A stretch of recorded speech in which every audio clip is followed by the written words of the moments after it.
Papa, ces deux enfants qui dorment dans les poubelles me ressemblent, dit Pierre, en désignant du doigt les petits qui dormaient serrés l'un contre l'autre sur un vieux matelas sur le trottoir. Édouard Fournier s'arrêta et suivit du regard le doigt de son fils de 5 ans. Deux enfants, apparemment du même âge, dormaient recroquevillés entre des sacs poubelles, vêtus de vêtements sales et déchirés, leurs pieds nus et écorchés. Avant de commencer cette histoire émouvante, commentez ci-dessous de quelle ville vous nous regardez et laissez votre pouce bleu pour continuer à nous accompagner. L'homme d'affaires sentit un nœud se former dans sa poitrine en voyant la scène, mais il tenta de tirer la main de Pierre pour continuer à marcher jusqu'à la voiture. Il venait de le chercher à son école privée et, comme tous les vendredis après-midi, ils rentrèrent chez eux en traversant le centre-ville de Paris. C'était un itinéraire qu'Édouard évitait habituellement, préférant toujours passer par les quartiers plus huppés du 16e arrondissement. Mais le trafic intense et un accident sur l'avenue principale les avaient obligés à traverser cette zone plus populaire et délabrée. Les rues étroites étaient remplies de sans-abri, de vendeurs à la sauvette et d'enfants jouant au milieu des ordures accumulées sur les trottoirs. Cependant, l'enfant se dégagea avec une force surprenante et courut vers les petits, ignorant complètement les protestations de son père. Édouard le suivit, inquiet non seulement de la réaction qu'il pourrait avoir en voyant tant de misère de si près, mais aussi des dangers que cette région représentait. Il y avait des rapports constants de vol, de trafic de stupéfiants et de violence. Leurs vêtements chers et la montre en or au poignet en faisaient des cibles faciles. Pierre s'agenouilla près du matelas immonde et observa les visages des deux enfants qui dormèrent profondément, épuisés par la vie dans la rue. L'un avait les cheveux châtains clairs, ondulés et brillants malgré la poussière, tout comme les siens, et l'autre était brun avec la peau légèrement plus foncée. Mais tous deux avaient des traits faciaux très similaires aux siens, les mêmes sourcils arqués et expressifs, le même visage ovale et délicat, et même la même fossette au menton que Pierre avait hérité de sa mère décédée, Pascal. Édouard s'approcha lentement avec une inquiétude croissante qui se transforma rapidement en quelque chose proche de la panique. Il y avait quelque chose de profondément dérangeant dans cette ressemblance, quelque chose qui allait bien au-delà d'une simple coïncidence. C'était comme s'il voyait 3 versions de la même créature à différents moments de sa vie. « Pierre, nous partons tout de suite. Nous ne pouvons pas rester ici, » dit Édouard, essayant de soulever son fils avec fermeté, sans pour autant quitter des yeux les enfants endormis, incapables de détourner le regard de cette vision impossible. « Ils me ressemblent, papa. »« Regarde leurs yeux, » insista Pierre, alors que l'un des petits bougeait lentement et ouvrait les yeux avec difficulté. Encore somnolent, il laissa apparaître 2 yeux verts identiques à ceux de Pierre, non seulement par la couleur, mais aussi par la forme en amande, l'intensité du regard et cet éclat naturel qu'Édouard connaissait si bien. L'enfant fut effrayé de voir des étrangers proches et réveilla rapidement son frère par de légers, mais urgents, tapotements sur l'épaule. Tous deux se levèrent en sursaut, serrés l'un contre l'autre, tremblant visiblement, non seulement de froid, mais par pure peur instinctive. Édouard remarqua qu'ils avaient exactement les mêmes boucles que Pierre, juste avec des nuances différentes, et la même posture corporelle, la même manière de bouger, et même la même façon de respirer lorsqu'ils étaient nerveux. « Ne nous faites pas de mal, s'il vous plaît, » dit celui aux cheveux châtains, se plaçant instinctivement devant son frère cadet, dans un geste protecteur qu'Édouard reconnut immédiatement avec un frisson. C'était exactement la même manière dont Pierre protégeait les camarades plus petits à l'école lorsqu'un tyran essayait de les intimider. Le même mouvement défensif, la même posture courageuse malgré la peur visible. L'homme d'affaires sentit ses jambes trembler violemment et dut s'appuyer contre un mur de briques pour ne pas tomber. La ressemblance entre les 3 enfants était impressionnante, terrifiante, impossible à attribuer au hasard. Chaque geste, chaque expression, chaque mouvement corporel était identique. L'enfant brun ouvrit complètement les yeux et Édouard faillit s'évanouir sur place. C'étaient les mêmes yeux verts perçants de Pierre, mais il y avait quelque chose d'encore plus troublant. L'expression de curiosité mêlée de prudence, la manière particulière de froncer les sourcils lorsqu'il était confus ou effrayé, et même la façon dont il se recroquevillait légèrement en sentant la peur. Tout était exactement pareil à ce qu'il voyait chez son fils quotidiennement. Les 3 avaient la même taille, le même physique mince, et, ensemble, ils semblaient des reflets parfaits dans un miroir fragmenté. Édouard se retint plus fortement contre le mur, sentant le monde tourner autour de lui. « Comment vous appelez-vous » demanda Pierre avec l'innocence de ses 5 ans, s'asseyant sur le sol sale du trottoir, sans se soucier de salir son uniforme d'école coûteux. « Je suis Luc », répondit celui aux cheveux châtains, se détendant en réalisant que cet enfant de son âge ne représentait aucune menace, contrairement aux adultes qui les chassaient habituellement des espaces publics. « Et lui, c'est Mathieu, mon petit frère », ajouta-t-il en désignant tendrement le brun à côté de lui. Édouard sentit le monde tourner encore plus fort, comme si le sol disparaissait sous ses pieds. C'étaient exactement les prénoms que lui et Pascal avaient choisis pour les deux autres enfants, au cas où la grossesse compliquée résulterait en triplé, des noms notés sur un papier précieusement gardé dans le tiroir de la table de nuit, discutés pendant de longues nuits d'insomnie, des noms qu'il n'avait jamais mentionnés à Pierre ni à personne d'autre après la mort de son épouse. C'était une coïncidence absolument impossible, terrifiante, qui défiait toute logique et raison. « Vous vivez ici dans la rue ?» continua Pierre, conversant avec les enfants comme si c'était la chose la plus naturelle du monde, frôlant la main sale de Luc avec une familiarité qui troubla encore plus Édouard. « Nous n'avons pas de vraie maison, » dit Mathieu d'une voix faible et rauque, probablement à force de pleurer ou de demander de l'aide. La tante qui s'occupait de nous a dit qu'elle n'avait plus d'argent pour nous garder et nous a amenés ici à l'aube. Elle a dit que quelqu'un apparaîtrait pour nous aider. Édouard s'approcha encore plus lentement, essayant désespérément de traiter ce qu'il voyait et entendait sans perdre la raison. Les trois ne semblaient pas seulement avoir le même âge et les mêmes traits physiques, mais ils partageaient aussi les mêmes gestes automatiques et inconscients. Les trois se grattaient la tête derrière l'oreille droite, de la même manière quand ils étaient nerveux. Les trois mordaient la lèvre inférieure au même endroit lorsqu'ils hésitaient avant de parler. Les trois clignaient des yeux de la même manière lorsqu'ils étaient concentrés. C'étaient de petits détails, imperceptibles pour la plupart des gens, mais dévastateurs pour un père qui connaissait chaque geste de son fils. « Depuis combien de temps êtes-vous ici dans la rue, seul ?» demanda Édouard avec la voix complètement étranglée, s'agenouillant à côté de Pierre sur le sol immonde du trottoir, sans se soucier de son costume coûteux. « 3 jours et 3 nuits, répondit Luc, comptant soigneusement avec ses petits doigts sales, mais avec une précision qui révélait de l'intelligence. Tante Marlène nous a amenés ici à l'aube quand il n'y avait personne dans la rue, et elle a dit qu'elle reviendrait le lendemain avec de la nourriture et des vêtements propres. Mais elle n'est pas revenue jusqu'à présent. » Édouard sentit le sang se glacer dans ses veines, comme si un éclair électrique parcourait tout son corps. Marlène. Ce nom résonna dans son esprit comme un tonnerre assourdissant, réveillant des souvenirs qu'il avait tenté d'enterrer pendant des années. Marlène était le nom de la sœur cadette de Pascal, une femme problématique et instable qui avait complètement disparu de la vie familiale juste après l'accouchement traumatisant et la mort de sa sœur, une femme dont Pascal avait souvent parlé, racontant qu'elle souffrait de sérieuses difficultés financières, de problèmes de toxicomanie et de relations abusives. Une sœur qui avait demandé de l'argent en prêt d'innombrables fois pendant la grossesse de Pascal, toujours avec des excuses différentes, puis avait disparu sans laisser de traces ni d'adresse. Une femme qui était présente à l'hôpital pendant tout le travail d'accouchement, posant des questions étranges sur les procédures médicales et sur ce qui arriverait au bébé en cas de complications. Pierre regarda son père, ses yeux verts remplis de larmes sincères, touchant doucement le bras de Luc. « Papa, ils ont très faim. Regarde comme ils sont minces et faibles. Nous ne pouvons pas les laisser ici seuls. » Édouard observa plus attentivement les deux enfants sous la lumière du crépuscule et vit qu'ils étaient en vérité gravement dénutris. Les vêtements usés et rapiécés pendaient de leur corps fragile comme des chiffons. Leur visage était pâle et creusé, avec des cernes profondes. Les yeux, éteints et fatigués, révélaient des jours sans alimentation adéquate ni repos réparateur. À côté d'eux, sur le matelas immonde, il y avait à peine une bouteille d'eau presque vide et un sac en plastique déchiré avec des restes de pain dur et moisi.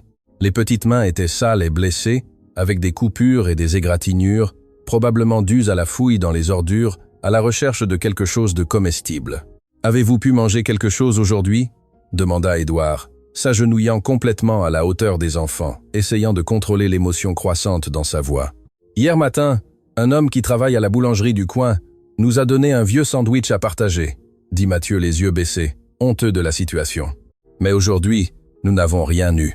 Certaines personnes passent, nous regardent avec pitié, mais font semblant de ne pas nous voir et continuent de marcher rapidement. » Pierre sortit immédiatement un paquet entier de biscuits fourrés de son sac à dos d'école coûteux et l'offrit aux enfants avec un geste spontané et généreux qui remplit Édouard de fierté paternelle et d'une terreur, existentielle en même temps. « Vous pouvez tout manger. Mon papa m'en achète toujours plus, et nous avons beaucoup de bonne nourriture à la maison. » Luc et Mathieu regardèrent directement Édouard, lui demandant la permission avec leurs grands yeux pleins d'espoir, un geste naturel d'éducation et de respect qui contrastait dramatiquement avec la situation désespérée et dégradante dans laquelle il se trouvait. Quelqu'un avait enseigné de bonnes manières et des valeurs à ses enfants abandonnés. Édouard hocha la tête, essayant toujours désespérément de comprendre ce qui se passait devant lui. Quelle force du destin avait mis ses enfants sur son chemin? Ils partagèrent les biscuits avec une délicatesse et un soin qui émurent profondément le cœur d'Édouard. Ils cassaient chaque biscuit soigneusement en deux. Ils s'offraient toujours l'un à l'autre en premier avant de manger. Ils mâchaient lentement, savourant chaque petit morceau comme si c'était un vrai festin. Il n'y avait ni hâte, ni avidité, juste de la gratitude pure. « Merci beaucoup, vraiment », dirent-ils à l'unisson. Et Édouard eut l'absolue certitude d'avoir déjà entendu ces voix auparavant, non seulement une ou deux fois, mais des milliers de fois. Ce n'était pas uniquement le ton enfantin et aigu, mais l'intonation spécifique, le rythme particulier de parler, la manière exacte de prononcer chaque mot. Tout était absolument identique à la voix de Pierre. C'était comme écouter des enregistrements de son fils à différents moments de sa vie. Tandis qu'il observait les trois enfants ensemble, assis sur le sol sale, les ressemblances devenaient de plus en plus évidentes et terrifiantes, impossibles à ignorer ou à rationaliser. Ce n'était pas seulement l'impressionnante similitude physique, les gestes inconscients et automatiques, la façon particulière d'incliner légèrement la tête vers la droite, lorsqu'il prêtait attention à quelque chose, et même la manière spécifique de sourire, en montrant d'abord les dents du haut. Tout était identique dans chaque détail. Pierre semblait avoir trouvé deux versions exactes de lui-même, vivant dans des conditions misérables dans le monde. « Savez-vous quelque chose sur qui sont vos vrais parents ?»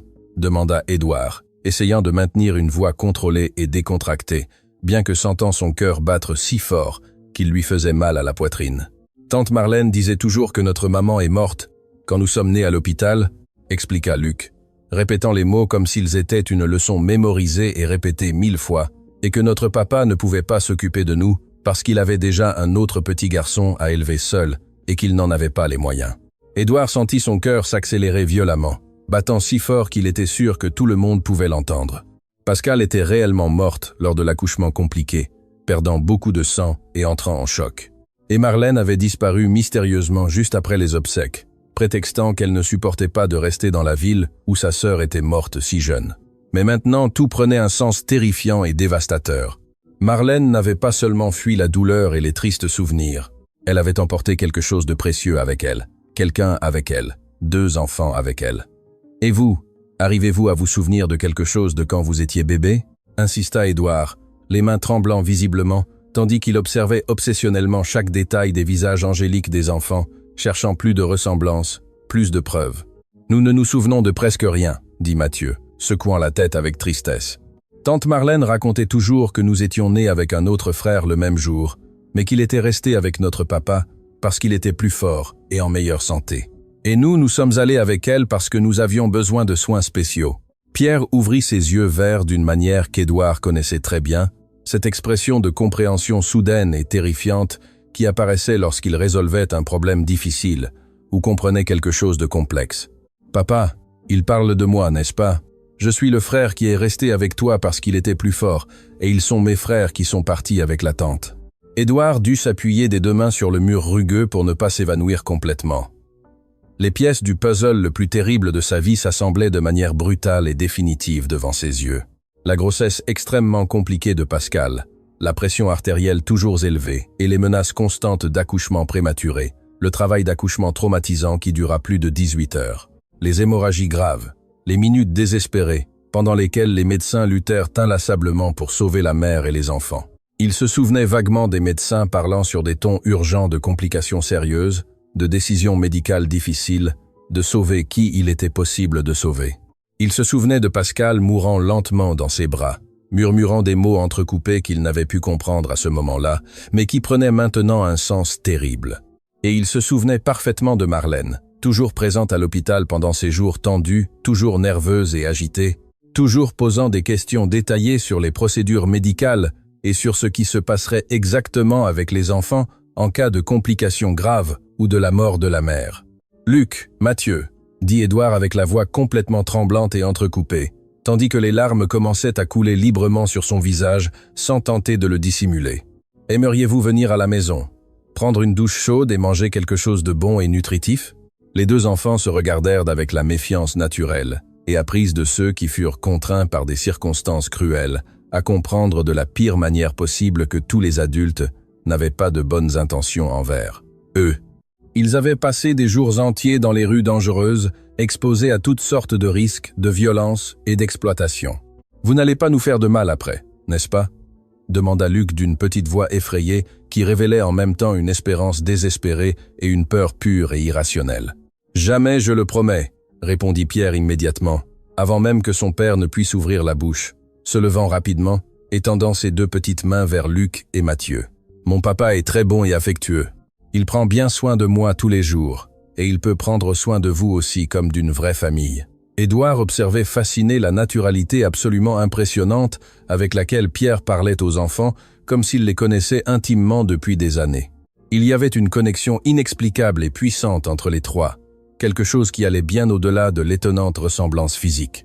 C'était comme s'ils se reconnaissaient instinctivement, comme s'il y avait entre eux un lien émotionnel et spirituel qui transcendait complètement la logique et la raison. « D'accord, alors, » dit finalement Mathieu, se levant lentement et prenant avec soin le sac en plastique déchiré avec les quelques objets misérables qu'il possédait dans le monde. « Mais si vous êtes méchants avec nous ou essayez de nous faire du mal, nous savons courir vite et nous cacher. »« Nous ne serons jamais méchants », assura Édouard avec une sincérité absolue, observant avec le cœur serré comment Mathieu rangeait soigneusement les restes de pain moisis dans le sac, bien qu'il sût déjà qu'il mangerait quelque chose d'infiniment meilleur. C'était un pur instinct de survie, propre à celui qui connaît intimement la faim réelle et dévastatrice. Tandis qu'il marchait lentement dans les rues fréquentées en direction de la voiture de luxe, Édouard remarqua que pratiquement toutes les personnes qui passaient les regardaient fixement, s'arrêtaient, murmuraient entre elles et les désignaient discrètement. Il était impossible de ne pas percevoir qu'ils ressemblaient à des triplés identiques. Certains passants plus curieux s'arrêtaient complètement. Ils faisaient des commentaires admiratifs sur la ressemblance impressionnante. D'autres prenaient même des photos en cachette avec leur téléphone. Pierre tenait fermement la main de Luc et Luc, celle de Mathieu, comme si c'était quelque chose de complètement instinctif et naturel, comme s'ils avaient toujours marché exactement ainsi dans les rues de la vie. « Papa », dit Pierre soudainement, s'arrêtant brusquement au milieu du trottoir bondé de gens et regardant directement les yeux de son père. « J'ai toujours rêvé d'avoir des frères qui me ressemblaient exactement. Je rêvais que nous jouions ensemble tous les jours, qu'ils savaient les mêmes choses que je sais, que nous n'étions jamais seuls ni tristes. Et maintenant, ils sont là pour de vrai, comme par magie. » Édouard sentit un frisson parcourir tout son corps en entendant les paroles de Pierre. Pendant le trajet jusqu'à la voiture, il observa chaque mouvement des trois avec une attention obsessionnelle qui frôlait la paranoïa. La façon dont Luc aidait Mathieu à marcher lorsqu'il trébuchait était identique à la manière dont Pierre aidait toujours les personnes plus fragiles ou dans le besoin. La façon dont Mathieu tenait soigneusement le sac en plastique avec ses misérables affaires était exactement la même prudence extrême que Pierre démontrait avec ses jouets préférés ou avec les objets qu'il considérait importants. Même la cadence naturelle des pas était parfaitement synchronisée, comme si les trois avaient méticuleusement répété cette marche pendant des années. Édouard remarqua que les trois posaient d'abord le pied droit en montant sur le trottoir, qu'ils balançaient légèrement le bras gauche en marchant, qu'ils regardaient tous instinctivement sur les côtés avant de traverser n'importe quelle rue. C'étaient de petits détails qui pourraient passer inaperçus pour un observateur occasionnel, mais qui étaient dévastateurs pour un père qui connaissait intimement chaque mouvement de son fils. Quand ils arrivèrent finalement à la Mercedes noire garée au coin de la rue animée, Luc et Mathieu s'arrêtèrent brusquement devant le véhicule, les yeux complètement ouverts d'admiration et d'étonnement. « Elle est vraiment à vous cette si belle voiture, monsieur ?» demanda Luc, touchant avec révérence la carrosserie brillante et impeccable. « Elle est à mon papa », répondit Pierre avec la naturalité typique de celui qui avait grandi entouré de luxe. « Nous allons toujours avec elle à l'école, au club, au centre commercial et à tous les endroits où nous devons aller. » Édouard observa attentivement la réaction sincère des enfants en voyant l'intérieur en cuir beige véritable et les détails dorés scintillants. Il n'y avait dans leurs yeux innocents aucune trace d'envie, d'avidité ou de ressentiment, juste de la pure curiosité et une admiration respectueuse. Mathieu passa sa petite main sale sur les sièges moelleux avec une révérence extrême, comme s'il touchait quelque chose de sacré et d'intouchable. « Je n'ai jamais voyagé dans une voiture aussi belle et aussi parfumée de ma vie, » murmura-t-il d'une voix chargée d'une admiration sincère.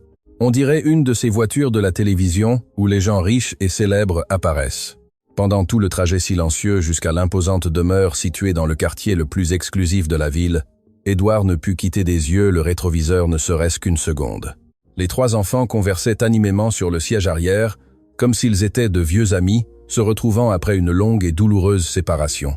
Pierre signalait avec enthousiasme les lieux touristiques et les sites importants de la ville par la fenêtre. Luc posait des questions intelligentes et perspicaces sur absolument tout ce qu'il voyait sur le chemin.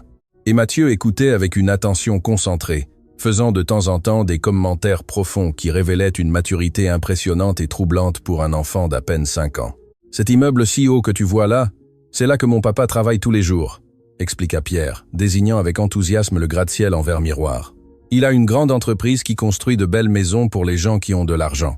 Et tu iras travailler là-bas avec lui quand tu seras grand ?» demanda Luc avec une curiosité sincère. « Je ne sais pas encore.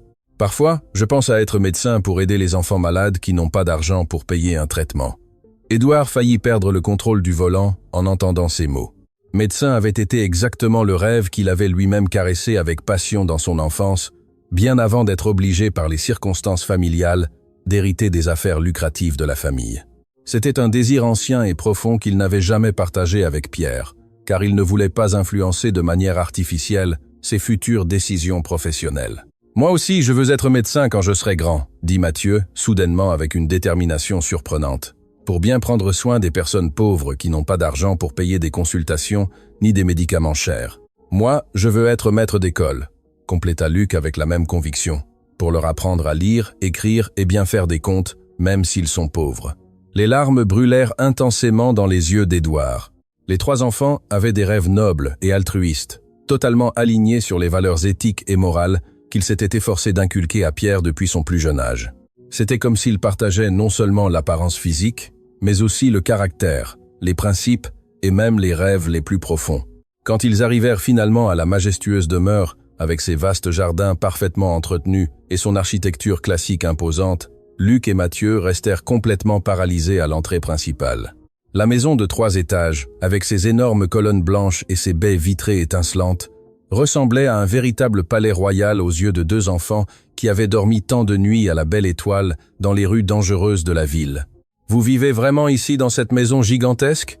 demanda Mathieu d'une voix presque inaudible par l'étonnement. « Elle est très grande et belle. Elle doit avoir une centaine de pièces différentes. Elle a 22 chambres au total, » corrigea Pierre avec un sourire fier et innocent. « Mais en réalité, nous n'en utilisons que quelques-unes.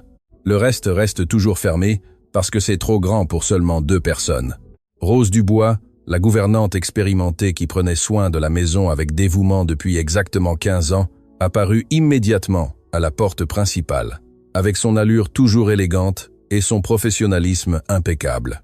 En voyant Édouard arriver inopinément avec 3 enfants absolument identiques, son expression passa de l'intérêt à la commotion totale.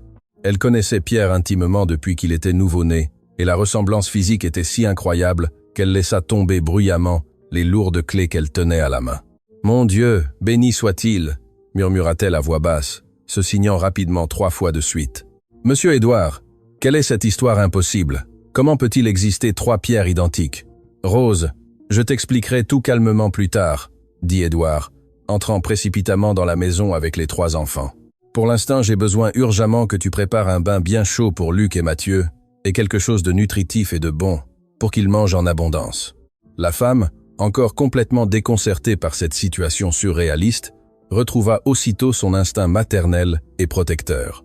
Elle observa avec une compassion sincère et une préoccupation pratique les 2 enfants visiblement dénutris. « Ces petits ont besoin d'urgence d'une attention médicale spécialisée, monsieur Édouard. Ils sont très minces, pâles et pleins de blessures. On dirait qu'ils n'ont pas bien mangé depuis des semaines. » Édouard hocha la tête en silence, bien que son esprit fût concentré sur des questions beaucoup plus urgentes et complexes. Il avait désespérément besoin de confirmer ses soupçons croissants avant de prendre toute décision définitive qui pourrait affecter l'avenir de tous. Tandis que Rose conduisait avec soin Luc et Mathieu vers la salle de bain spacieuse du rez-de-chaussée, Pierre resta pensif à côté de son père dans le salon luxueux, fixant la fenêtre vers l'endroit où ses possibles frères se baignaient. « Papa, ils sont mes vrais frères, n'est-ce pas ?» demanda-t-il avec le sérieux de celui qui connaissait déjà instinctivement la réponse. Édouard s'agenouilla devant son fils, prit tendrement ses petites épaules et le regarda directement dans ses yeux verts brillants. « Pierre, Il est très possible que oui, mon fils, mais j'ai besoin d'une certitude scientifique absolue avant de dire quelque chose de définitif. Je suis déjà complètement sûr, affirma Pierre avec une conviction inébranlable, portant sa petite main à sa poitrine. Je le sens ici, à l'intérieur. C'est comme si une partie très importante de moi, qui avait toujours manqué, était enfin rentrée à la maison. Édouard le serra fort dans ses bras, essayant de contenir l'avalanche d'émotions qui menaçait de déborder complètement. L'intuition pure de Pierre coïncidait parfaitement avec toutes les évidences qui s'accumulaient, mais il avait besoin de preuves scientifiques irréfutables avant d'accepter une réalité si percutante et transformatrice. Quand Luc et Mathieu sortirent finalement du long bain, vêtus de vêtements propres de Pierre, qui leur allaient parfaitement dans chaque détail, la ressemblance physique fut encore plus évidente et choquante. Avec les cheveux propres, brillants et soigneusement peignés, et les visages angéliques libérés de la saleté des rues, les trois enfants semblaient des reflets identiques dans des miroirs parfaits. Il était impossible de distinguer des différences significatives entre eux, sauf par les nuances légèrement distinctes de leurs cheveux. Rose apparut alors avec un grand plateau rempli de sandwichs nutritifs, de fruits frais variés, de lait entier froid et de biscuits faits maison encore chauds. Les enfants commencèrent à manger avec une éducation impeccable, mais Édouard remarqua avec le cœur serré comment ils dévoraient absolument tout avec une vitesse désespérée, l'instinct primitif de la faim chronique étant toujours présent et dominant. « Doucement, mes petits anges », dit Rose avec une affection maternelle sincère. « Il y a beaucoup plus de nourriture délicieuse dans la cuisine. Vous n'avez pas besoin d'être pressé. Vous pouvez manger tout ce que vous voulez. »« Pardon, Madame Rose, » dit Luc, honteux, s'arrêtant immédiatement. « C'est que ça fait très longtemps que nous n'avons pas bien mangé. Nous avons oublié comment nous comporter. Tu n'as pas besoin de t'excuser, mon cher enfant. Mangez tranquillement et calmement. Cette maison est désormais la vôtre aussi. » Édouard profita stratégiquement de ce moment de calme pour faire quelques appels téléphoniques extrêmement urgents et importants. Il contacta d'abord son médecin personnel de confiance, le docteur Henri Lambert, pédiatre renommé et respecté, qui suivait Pierre attentivement depuis sa naissance et connaissait tout l'historique médical de la famille. « Docteur, Henri, j'ai besoin d'une faveur personnelle très urgente. Pourriez-vous venir chez moi ce soir même? C'est une situation médicale très délicate qui implique des enfants. » « Bien sûr, Édouard. Est-ce qu'il est arrivé quelque chose de grave à Pierre? » « Pierre est parfaitement en bonne santé. Mais j'ai urgemment besoin de tests ADN détaillés sur 3 enfants, y compris lui. » Il y eut une longue pause significative de l'autre côté de la ligne. ADN. « Édouard, quelle est cette situation si compliquée? Je préfère tout expliquer personnellement quand vous arriverez.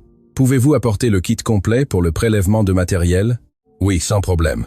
Je serai là dans maximum 2 heures. » Le deuxième appel fut adressé à son avocat personnel de confiance, maître Robert Moreau, spécialiste reconnu en droit de la famille et questions de garde d'enfants. « Robert, j'ai urgemment besoin de votre aide spécialisée pour une affaire familiale extrêmement délicate. » « Que s'est-il passé, Édouard? » « Il est possible que j'aie 2 autres enfants biologiques en plus de Pierre.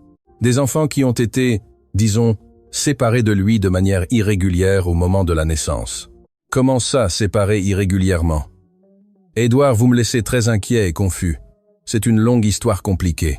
J'ai urgemment besoin de savoir quels sont mes droits légaux en tant que père biologique et comment je dois procéder correctement. J'irai demain matin tôt. Ne faites absolument rien de précipité tant que nous n'aurons pas discuté en détail. » Pendant qu'Édouard effectuait ses appels dans son bureau, les 3 enfants jouaient harmonieusement dans le salon luxueux, comme s'ils avaient été des frères intimes pendant des années. Pierre montrait fièrement ses jouets chers et ses collections.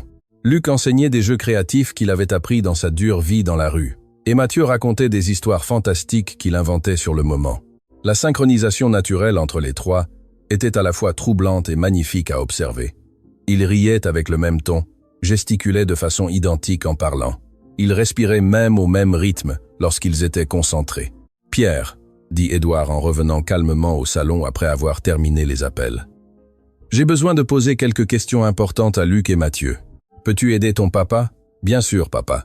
Tu peux demander ce que tu veux. » Édouard s'assit confortablement sur le tapis à côté des enfants, essayant de maintenir un ton décontracté et détendu, malgré l'importance cruciale des informations qu'il cherchait désespérément. « Luc, te souviens-tu de quelque chose de spécifique de quand vous étiez petit bébé? N'importe quel détail, aussi petit soit-il. Tante Marlène racontait toujours que nous étions nés dans un très grand et célèbre hôpital, » dit Luc, pensif, fronçant les sourcils de concentration. Elle disait que c'était très difficile et dangereux, qu'elle avait dû faire des choix difficiles sur qui sauver en premier. « Choisir qui sauver », répéta Édouard, sentant son cœur battre violemment. De même, elle disait que notre maman était très malade et faible et que le médecin-chef avait dit qu'on ne pouvait pas sauver tout le monde en même temps. Alors il a dû décider de nous sauver. Édouard sentit le monde tourner de manière incontrôlée autour de lui. Cette version coïncidait parfaitement avec ses souvenirs fragmentés et douloureux de l'hôpital cette terrible nuit-là. Il se souvenait avec netteté des médecins, parlant d'un ton grave de décisions difficiles, de priorités d'urgence, de sauver ceux qu'il était possible de sauver dans ces circonstances. « Et vous savez exactement dans quel hôpital vous êtes né ?»« À l'hôpital Saint-Vincent » répondit Mathieu immédiatement, sans hésiter. Tante Marlène nous y emmenait toujours quand nous étions malades ou avions besoin de médicaments. Édouard faillit s'évanouir. L'hôpital Saint-Vincent était la même clinique privée et coûteuse où Pierre était né, où Pascal avait lutté pour sa vie et était finalement morte. Un hôpital fréquenté exclusivement par l'élite économique de la ville. Il n'y avait aucun sens logique à ce que des enfants prétendument abandonnés reçoivent des soins médicaux réguliers là-bas, à moins qu'il n'existe un lien familial légitime et documenté. Et tante Marlène, comment était-elle physiquement? Vous en souvenez-vous bien? Elle ressemblait beaucoup à notre vraie maman, dit Luc, pensif. Elle avait les cheveux noirs, très longs et lisses, de grands yeux foncés, et sentait toujours fortement la cigarette mélangée à du parfum sucré. Édouard sentit le sang se glacer dans ses veines. C'était une description parfaite et détaillée de Marlène, la sœur cadette de Pascal. Chaque détail coïncidait exactement avec ses souvenirs de sa belle-sœur problématique. Mais elle était toujours très nerveuse et agitée, continua Mathieu avec un sérieux troublant, surtout quand elle voyait des policiers dans la rue, ou quand quelqu'un d'inconnu nous posait des questions.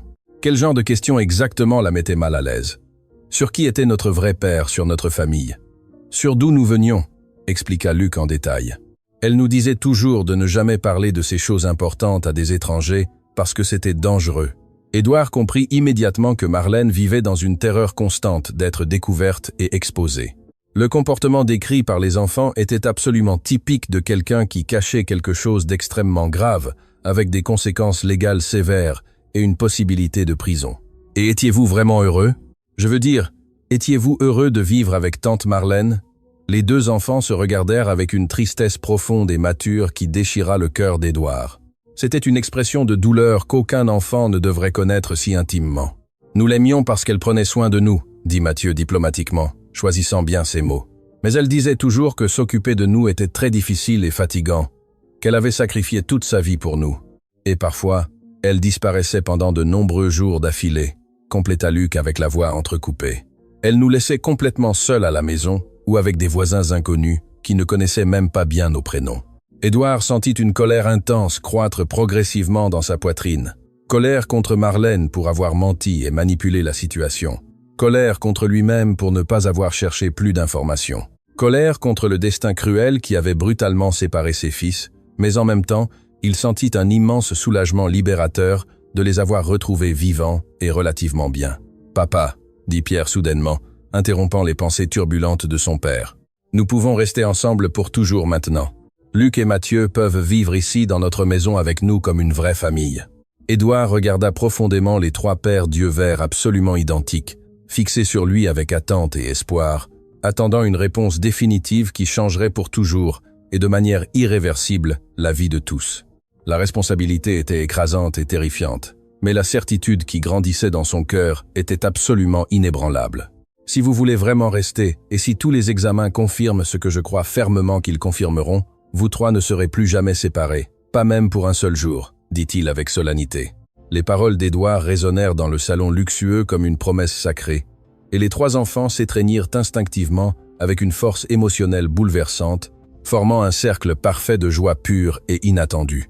Luc et Mathieu commencèrent à pleurer abondamment, mais c'étaient des larmes cristallines de soulagement et d'espoir renouvelé, non de tristesse ni de désespoir. Pierre prit les petites mains des deux avec une fermeté protectrice, comme s'il voulait garantir physiquement qu'ils ne se sépareraient plus jamais, comme s'il pouvait empêcher le destin cruel de les écarter à nouveau. Édouard contempla cette scène émouvante, le cœur littéralement débordé par des émotions contradictoires et submergentes. D'un côté, il ressentait un bonheur indescriptible d'avoir retrouvé les fils qu'il croyait perdus pour toujours depuis le moment traumatisant de l'accouchement. De l'autre, une anxiété croissante et paralysante l'envahissait. Comment expliquer cette situation impossible au monde extérieur, à la société conservatrice, aux autorités compétentes? Comment justifier l'apparition soudaine de 2 enfants identiques à son fils? Comment prouver qu'il n'y avait aucune irrégularité ou délit derrière tout cela? À cet instant, Rose apparut silencieusement à la porte élégante du salon, portant soigneusement plus de nourriture nutritive sur un plateau en argent. Elle s'arrêta net en voyant les 3 enfants enlacés sur le sol de marbre, et ses yeux expérimentés se remplirent de larmes de compréhension et de tendresse maternelle. « Monsieur Édouard, dit-elle, la voix entrecoupée par l'émotion. Pendant toutes ces longues années de travail dévoué dans cette maison, je n'ai jamais vu Pierre aussi sincèrement heureux et complet. C'est comme s'il avait enfin trouvé une partie fondamentale de lui-même qu'il ne savait même pas consciemment avoir perdue. Rose, vous pouvez rester vous occuper d'eux avec affection pendant que j'attends anxieusement l'arrivée du médecin. J'ai urgemment besoin de faire des appels très importants. Bien sûr, monsieur Édouard, je prendrai soin des 3 comme s'ils étaient mes propres petits-enfants. » Édouard monta lentement vers le bureau élégant du premier étage. Mais avant d'y arriver, il entendit des rires mélodieux qui venaient du salon principal. C'était un son pur et cristallin qu'il n'avait jamais entendu de toute sa vie. Pierre riant d'une joie pleine, sans réserve ni mélancolie. Pendant les 5 années de vie de son fils bien-aimé, Édouard avait toujours perçu une certaine tristesse inexplicable chez l'enfant, comme si quelque chose d'essentiel manquait éternellement dans son existence. Maintenant, en entendant ce rire spontané et authentique, il comprit avec une clarté absolue que Pierre avait toujours ressenti au plus profond l'absence douloureuse de ses frères, même s'il ne savait pas consciemment leur existence réelle. Dans le silence ordonné du bureau, Édouard alluma l'ordinateur moderne et commença à enquêter méticuleusement sur tout ce qui était possible concernant Marlène Santos, la sœur problématique de Pascal. Il trouva des registres détaillés de changements constants de domicile, quelques annotations policières pour de petits délits et un historique très préoccupant d'instabilité financière chronique. Mais ce qui l'impressionna le plus fut de découvrir que, mystérieusement, Marlène avait reçu une somme très significative d'argent provenant d'une source non identifiée exactement à l'époque précise de la naissance traumatique des enfants. C'était comme si quelqu'un de puissant avait délibérément payé pour qu'elle disparaisse avec les bébés et ne revienne jamais. Les soupçons croissants d'Édouard se dirigèrent immédiatement vers sa propre famille. Les Fournier avaient toujours été notoirement traditionnalistes, conservateurs et obsédés par une image publique impeccable. Avoir des triplés dans une gestation compliquée et non planifiée avec la jeune mère mourant tragiquement en couche aurait pu être interprété comme un scandale dévastateur, quelque chose qui devait être dissimulé à tout prix. Être ses propres parents, autoritaires et froids, les grands-parents conservateurs de Pierre, avaient-ils orchestré cette séparation cruelle et inhumaine? Soudain, le téléphone sonna fort, interrompant ses pensées sombres. C'était le docteur, Henri, qui appelait depuis sa voiture. « Édouard, j'arrive dans quelques minutes. J'ai absolument tout le nécessaire pour les tests ADN. Mais je dois te prévenir que les résultats complets ne seront prêts que dans exactement 72 heures. Docteur Henri, en plus de l'ADN, j'ai besoin que vous examiniez soigneusement les 2 enfants. Ils ont vécu abandonnés dans la rue et peuvent avoir développé de sérieux problèmes de santé. Ne t'inquiète pas, j'ai apporté mon équipement médical complet. Nous ferons une évaluation détaillée de tout. » Quand Édouard descendit tranquillement les escaliers de marbre, il trouva une scène domestique qui l'émut plus que toute autre chose dans sa vie d'adulte. Rose avait préparé avec affection un goûter impeccable sur la table élégante du salon, et les 3 enfants étaient assis poliment comme de petits gentlemen, conversant animément sur leurs rêves et plans futurs. Il y avait entre eux une harmonie naturelle, qui transcendait toute logique. « Quand je serai médecin, » disait Pierre avec des yeux verts brillants, « j'aurai un grand hôpital juste pour soigner les enfants pauvres qui n'ont pas d'argent. Et moi aussi, je serai médecin, » compléta Mathieu avec la même détermination. « Mais je prendrai soin avec affection des animaux abandonnés, car ils souffrent tout comme les personnes. Et moi, je serai maître d'école, » dit Luc avec une conviction admirable, pour enseigner patiemment aux enfants qui n'ont jamais eu l'opportunité d'étudier pour de vrai. Édouard fut profondément impressionné par la naturalité avec laquelle les 3 projetaient un avenir commun et intégré, comme s'ils avaient toujours su instinctivement qu'ils seraient unis pour affronter la vie. C'était comme s'ils partageaient non seulement des gènes, mais aussi des valeurs, des rêves, et une vision identique du monde. Le docteur. Henri arriva ponctuellement à l'heure convenue, portant soigneusement 2 mallettes médicales professionnelles et lourdes. C'était un homme distingué de 60 ans, aux cheveux complètement gris et aux élégantes lunettes dorées qui inspiraient confiance et crédibilité immédiate. Il connaissait Édouard depuis l'université et avait accompagné professionnellement toute la tragédie dévastatrice de la naissance de Pierre et de la mort de Pascal. « Édouard », dit-il en entrant calmement dans le salon, s'arrêtant net en voyant les 3 enfants réunis. « Dieu miséricordieux, quelle ressemblance absolument impossible est-ce? C'est justement sur cette ressemblance inexplicable que j'ai urgemment besoin de parler avec toi, » répondit Édouard avec sérieux. Le docteur. Henri s'approcha prudemment des enfants avec le soin typique et la délicatesse naturelle d'un pédiatre expérimenté qui avait dédié des décennies aux soins de l'enfance. « Bonjour, chers enfants. Je suis le docteur Henri, médecin personnel de Pierre depuis de nombreuses années. Vous pouvez m'appeler affectueusement docteur Henri. »« Bonjour, docteur », dirent Luc et Mathieu à l'unisson avec l'éducation impeccable qu'Édouard avait déjà remarquée et admirée à plusieurs reprises. « J'ai besoin de vous faire quelques examens médicaux très simples. »« D'accord, ça ne fera absolument pas mal, je le promets. » Pendant que le médecin examinait méticuleusement les enfants avec des instruments spécialisés, Édouard expliqua toute la situation complexe avec des détails minutieux. Le docteur. Henri écoutait avec attention, avec un étonnement croissant et une préoccupation médicale et éthique. « Édouard, si tout cela est confirmé scientifiquement, nous avons devant nous une situation médicale illégale extrêmement délicate.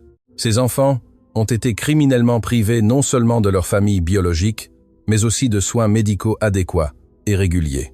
L'examen médical détaillé révéla que Luc et Mathieu étaient visiblement dénutris, avec une anémie légère mais préoccupante et quelques carences vitaminiques significatives.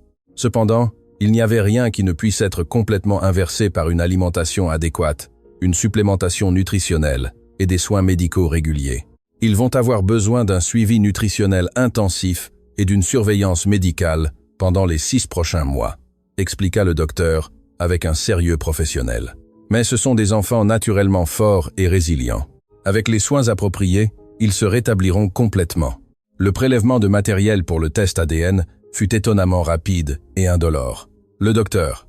Henri prit soigneusement des échantillons de salive des 3 enfants avec des écouvillons stériles spéciaux. Il étiqueta tout méticuleusement avec des codes spécifiques et les rangea dans des récipients hermétiques appropriés. « Édouard, j'emmènerai personnellement ce matériel précieux au laboratoire le plus fiable et discret que je connaisse. Dans exactement 72 heures, nous aurons la confirmation scientifique définitive. » Après le départ du médecin de confiance, Édouard réunit tranquillement les 3 enfants dans le salon confortable pour une conversation sérieuse et importante. « Les enfants, j'ai besoin de vous expliquer quelque chose de très important pour que vous compreniez bien. Il existe la possibilité réelle que vous soyez frères biologiques, mais nous devons attendre patiemment qu'un examen scientifique le confirme officiellement. Nous savons déjà avec une certitude absolue que nous sommes frères, dit Pierre avec une conviction inébranlable. Il n'y a besoin d'aucun examen scientifique pour confirmer ce que nous ressentons déjà. Je le sais parfaitement, mon fils. Mais les adultes et les autorités ont besoin de preuves scientifiques irréfutables pour prendre des décisions légales importantes. Et si l'examen dit que nous sommes vraiment frères ? Demanda Luc avec une anxiété visible. Allons-nous pouvoir rester ici dans cette maison pour toujours ? Si le résultat est positif, vous 3 ne serez plus jamais séparés, pas même un seul jour. C'est ma promesse la plus sacrée. Mathieu, qui était resté pensif et silencieux pendant toute la conversation, parla finalement d'une voix petite mais ferme. « Monsieur Édouard, pouvons-nous vous appeler papa pour de vrai ?» La question innocente fut comme un coup émotionnel dans l'estomac d'Édouard. Pendant exactement 5 années solitaires, seul Pierre l'avait appelé papa. Entendre ce mot sacré de la bouche d'un enfant qu'il avait connu il y a à peine quelques heures réveilla des sentiments profonds qu'il ne savait même pas exister dans son cœur. « Vous pouvez m'appeler exactement comme vous vous sentez le plus à l'aise, » répondit-il avec la voix brisée par l'émotion. « Alors vous êtes déjà notre papa à partir de maintenant, » dit Luc avec une simplicité émouvante. « Et nous ne serons plus jamais seuls ni abandonnés. » Cette nuit spéciale et transformatrice, Édouard installa soigneusement Luc et Mathieu dans des chambres luxueuses contiguës à celles de Pierre, mais les 3 enfants insistèrent catégoriquement pour dormir tous ensemble dans la chambre familiale de Pierre. « Nous avons dormi séparés toute notre vie, » expliqua Pierre avec un sérieux émouvant. « Maintenant, nous voulons être bien serrés pour rattraper le temps perdu. » Édouard accepta immédiatement, profondément ému par le besoin instinctif qu'ils avaient de rester physiquement proches après des années de séparation forcée. Il plaça des matelas supplémentaires sur le sol de la chambre de Pierre et organisa une sorte de campement familial confortable. Pendant que les enfants se préparaient tranquillement à dormir, Rose s'approcha discrètement d'Édouard avec une expression sérieuse. « Monsieur Édouard, puis-je vous dire quelque chose d'important ?»« Bien sûr, Rose, parlez librement.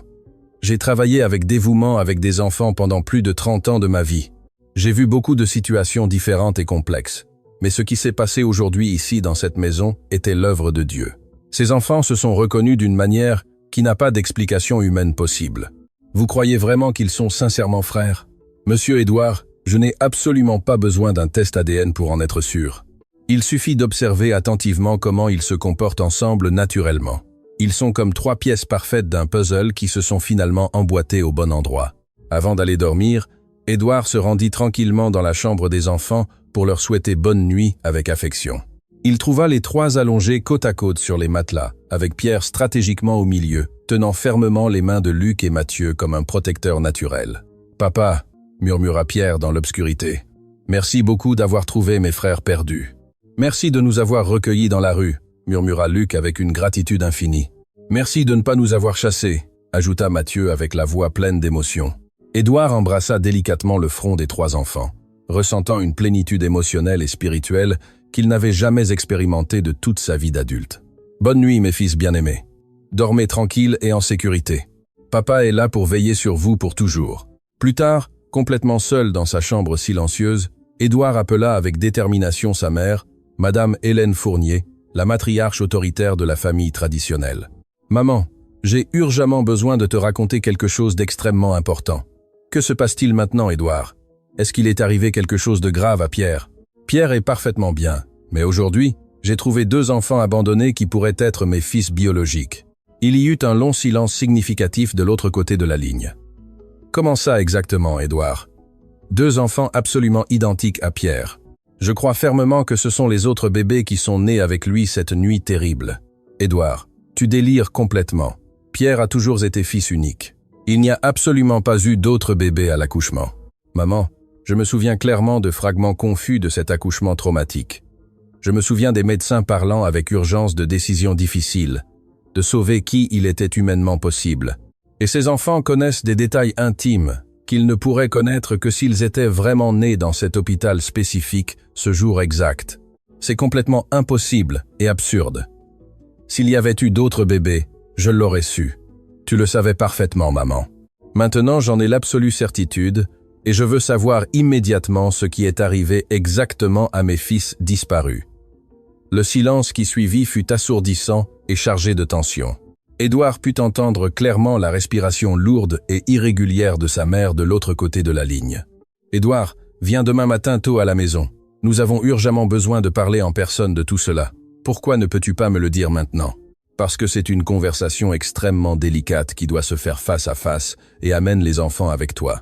J'ai besoin de les voir de mes propres yeux. » En raccrochant le téléphone, les mains tremblantes, Édouard resta éveillé toute la nuit, fixant la large fenêtre et pensant obsessionnellement à tout ce qui s'était passé en ce jour absolument extraordinaire et transformateur.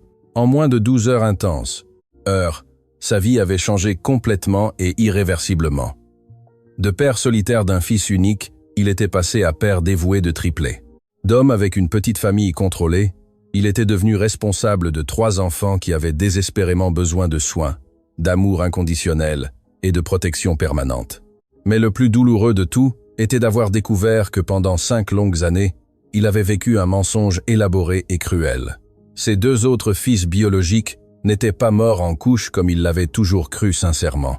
Ils avaient été délibérément écartés, cachés criminellement et élevés loin de lui pour des raisons sinistres qu'il ne comprenait pas encore totalement. Par la fenêtre silencieuse, Édouard put voir le premier rayon doré de soleil naissant majestueusement à l'horizon. Un nouveau jour se levait lentement, et avec lui la promesse concrète de réponses définitives à des questions qui le tourmentaient depuis des années. « Demain, nous saurons enfin la vérité complète », murmura-t-il pour lui-même, pensant tendrement aux 3 enfants qui dormaient paisiblement dans la chambre d'à côté, enfin réunis après 5 cruelles années de séparation forcée et inutile. La matinée arriva plus tôt que prévu, annoncée par les doux bruits des enfants qui bougeaient dans la chambre contiguë. Il était à peine 6 heures quand Édouard entendit des rires bas et des conversations chuchotées provenant de la chambre de Pierre. Il se leva en silence, et en jetant un coup d'œil par la porte entr'ouverte, Il observa une scène qui le remplit de tendresse et de mélancolie en même temps. Les trois étaient assis en cercle sur le sol, toujours en pyjama, partageant des biscuits que Pierre avait cachés dans un tiroir.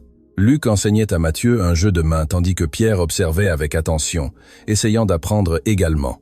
C'était comme si, en cette matinée, il rattrapait des années de jeux perdus. « Bonjour les garçons », dit Édouard en entrant dans la chambre avec un sourire sincère. « Avez-vous bien dormi ?»« Papa, c'était la meilleure nuit de ma vie », répondit Pierre immédiatement. « J'ai rêvé que nous volions ensemble dans le ciel. »« Moi aussi, j'ai rêvé que nous volions », ajouta Luc, étonné. « Et il y avait une belle femme qui nous souriait depuis le ciel. » Édouard sentit un frisson parcourir son dos.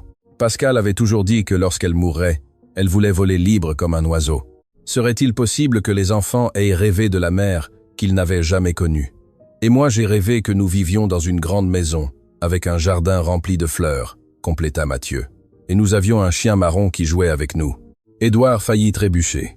Avant la mort de Pascal, ils avaient prévu d'acheter un Golden Retriever pour accompagner le bébé qui allait naître, un rêve qu'ils n'avaient jamais mentionné à Pierre. À ce moment, Rose apparut à la porte avec un plateau de chocolat chaud et des petits pains frais.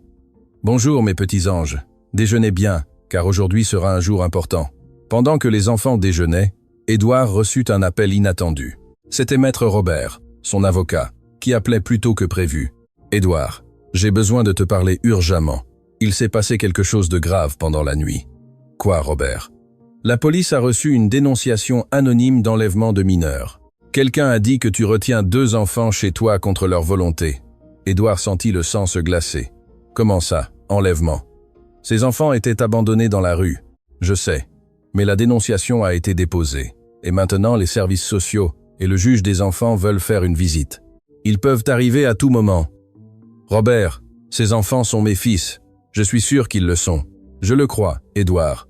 Mais jusqu'à ce que nous ayons la preuve ADN, légalement, ce sont toujours des mineurs disparus. Tu dois coopérer pleinement avec les autorités. » Après avoir raccroché, Édouard réunit les enfants dans le salon. Il devait les préparer à ce qui pouvait arriver. « Les garçons, aujourd'hui des personnes importantes pourraient venir vous poser des questions. Je veux que vous répondiez toujours avec la vérité. D'accord ? » « Quel genre de questions ?» demanda Luc, percevant l'inquiétude dans la voix d'Édouard. « Sur comment vous êtes arrivé ici. Comment vous vous sentez, si quelqu'un vous a obligé à rester. » « Personne ne nous a obligés, » dit Mathieu avec fermeté. « Nous avons choisi de rester parce qu'ici, c'est notre maison. » Alors Pierre s'approcha de son père et lui prit la main. « Papa, ils ne vont pas nous séparer, n'est-ce pas ? Je ferai tout mon possible pour que cela n'arrive pas, mon fils. » À 9h du matin, 2 voitures s'arrêtèrent devant la demeure. De la première descendirent une assistante sociale, une psychologue et un représentant du juge des enfants. De la seconde descendirent 2 policiers en uniforme. Édouard ouvrit la porte avant qu'il ne sonne. « Bonjour. J'imagine que vous êtes ici à cause des enfants, monsieur Édouard Fournier, » demanda l'assistante sociale, une femme d'âge moyen avec des lunettes et une posture rigide. « Je suis le docteur Marisa Silva des services sociaux. Nous avons reçu une dénonciation concernant 2 enfants qui seraient prétendument retenus dans votre résidence. Les enfants ne sont pas retenus, ils sont pris en charge parce que je les ai trouvés abandonnés dans la rue. Malgré cela, nous devons leur parler séparément pour évaluer la situation. » Édouard accepta, mais demanda à accompagner les entretiens. La psychologue, le docteur Carmen, se montra plus compréhensive que l'assistante sociale. « Monsieur Édouard, nous parlerons d'abord avec les enfants ensemble, puis individuellement. Il est important qu'ils se sentent à l'aise. » Les 3 petits furent emmenés au salon, où ils s'assirent côte à côte sur le grand canapé. La ressemblance entre eux ne passa inaperçue pour personne. « Mon Dieu !» murmura l'un des policiers à son collègue. « Ils ressemblent à des triplés identiques. » La docteure Carmen s'agenouilla devant eux. « Bonjour les enfants, je suis le docteur, Carmen, et je suis venu pour discuter avec vous. Pouvez-vous me raconter comment vous êtes arrivés dans cette maison ?» Pierre répondit le premier. « Mon papa et moi rentrions de l'école quand nous avons vu Luc et Mathieu dormir dans la rue. J'ai dit à mon papa qu'il me ressemblait. Et vous, avez-vous voulu venir ici ?» demanda la psychologue à Luc et Mathieu. « Oui, » répondit Luc sans hésiter. « Pierre a dit que ce serait aussi notre maison. Êtes-vous heureux ici ?»« Très heureux, » dit Mathieu. « Pour la première fois de notre vie, nous avons une vraie famille. » L'assistante sociale intervint avec un ton plus sévère. « Les enfants, savez-vous que vous ne pouvez pas rester avec des personnes étrangères? Où sont les adultes qui s'occupaient de vous avant? Tante Marlène nous a laissés dans la rue et n'est jamais revenue, expliqua Luc. Elle nous a dit qu'elle allait nous chercher une nouvelle famille, mais elle a menti. Et qui est cette tante Marlène? C'était la sœur de notre mère, répondit Mathieu. Mais elle n'aimait pas beaucoup s'occuper de nous. Pendant 2 heures, les fonctionnaires posèrent des questions détaillées, conversèrent avec les enfants individuellement, avec Édouard et aussi avec Rose. La gouvernante fut fondamentale pour clarifier la situation. « Docteur, » dit Rose à la psychologue, « je travaille avec des enfants depuis plus de 30 ans. Ces petits ne sont pas contraints ni maltraités. Au contraire, je n'ai jamais vu des enfants aussi heureux et intégrés. Mais la ressemblance entre eux est impressionnante, observa l'assistante sociale. Comment l'expliquez-vous? Je l'explique parce que ce sont des frères, affirma Édouard avec fermeté. Nous avons déjà prélevé des échantillons pour le test ADN. Dans 2 jours, nous aurons la confirmation. D'ici là, les enfants doivent être placés sous la tutelle de l'État, déclara l'assistante sociale. C'est la procédure standard. Non, cria Pierre en se levant du canapé. Vous ne pouvez pas emmener mes frères. Luc et Mathieu se mirent à pleurer en s'agrippant à Pierre. S'il vous plaît, ne nous séparez pas à nouveau, supplia Luc. La psychologue observa la réaction avec une attention professionnelle. Docteur Marisa, ces enfants ont un lien émotionnel très fort. Les séparer maintenant pourrait causer un traumatisme psychologique. Mais le protocole doit considérer le bien, être des enfants, interrompit la psychologue. Je suggère qu'ils restent ici sous surveillance jusqu'au résultat de l'ADN. Après une longue discussion, les fonctionnaires parvinrent à un accord temporaire. Les enfants pourraient rester avec Édouard, mais il y aurait des visites quotidiennes des services sociaux et la situation serait constamment réévaluée. « Monsieur Édouard, » dit l'assistante sociale avant de partir, « toute irrégularité et les enfants seront immédiatement retirés. » Après le départ des autorités, Édouard serra les 3 dans ses bras. « Tout ira bien. Dans 2 jours, nous aurons la preuve qu'ils sont frères. »« Papa, » dit Pierre, « pourquoi certaines personnes veulent séparer les familles? Parfois, Pierre, les gens ne comprennent pas que la famille n'est pas seulement celle qui partage le même nom de famille, mais ceux qui s'aiment vraiment. » Cet après-midi-là, Édouard décida d'emmener les enfants visiter leur grand-mère Hélène. Il était temps d'affronter le passé et de découvrir la vérité sur ce qui s'était passé 5 ans auparavant. La demeure des Fournier se trouvait dans un quartier encore plus luxueux, avec d'immenses jardins et une architecture imposante. En arrivant, Madame Hélène attendait sur la terrasse, élégamment vêtue comme toujours. En voyant les 3 enfants descendre de la voiture, son expression changea radicalement. « Mon Dieu !» murmura-t-elle, portant sa main à sa poitrine. « Comment est-ce possible ?»« Bonjour, grand-mère Hélène, » dit Pierre, courant pour l'embrasser. « J'ai amené mes frères pour que tu les connaisses. » Hélène regarda fixement Luc et Mathieu, comme si elle voyait des fantômes. Ses mains tremblaient visiblement. « Édouard, » dit-elle d'une voix entrecoupée, « nous avons besoin de parler immédiatement. »« Je veux d'abord que tu connaisses Luc et Mathieu, » répondit Édouard en approchant les 2 enfants. « Les enfants, voici grand-mère Hélène, la mère de papa. »« Bonjour mamie, » dirent-ils timidement. Hélène s'agenouilla devant eux, observant chaque détail de leur visage. Des larmes commencèrent à couler sur ses joues. « Ils sont identiques à Pierre quand il était bébé, » murmura-t-elle. « Et ils sont aussi identiques à Pascal. » Édouard comprit que sa mère en savait plus qu'elle n'avait révélé. « Maman, reconnais-tu ces enfants ?» Hélène se leva lentement en essuyant ses larmes. « Édouard, envoie les enfants jouer dans le jardin. Nous avons besoin de parler de choses qu'ils ne doivent pas encore entendre. Les enfants, allez jouer dehors. Rose va vous accompagner. » Quand les petits sortirent, Hélène s'assit lourdement dans un fauteuil. « Édouard, assieds-toi.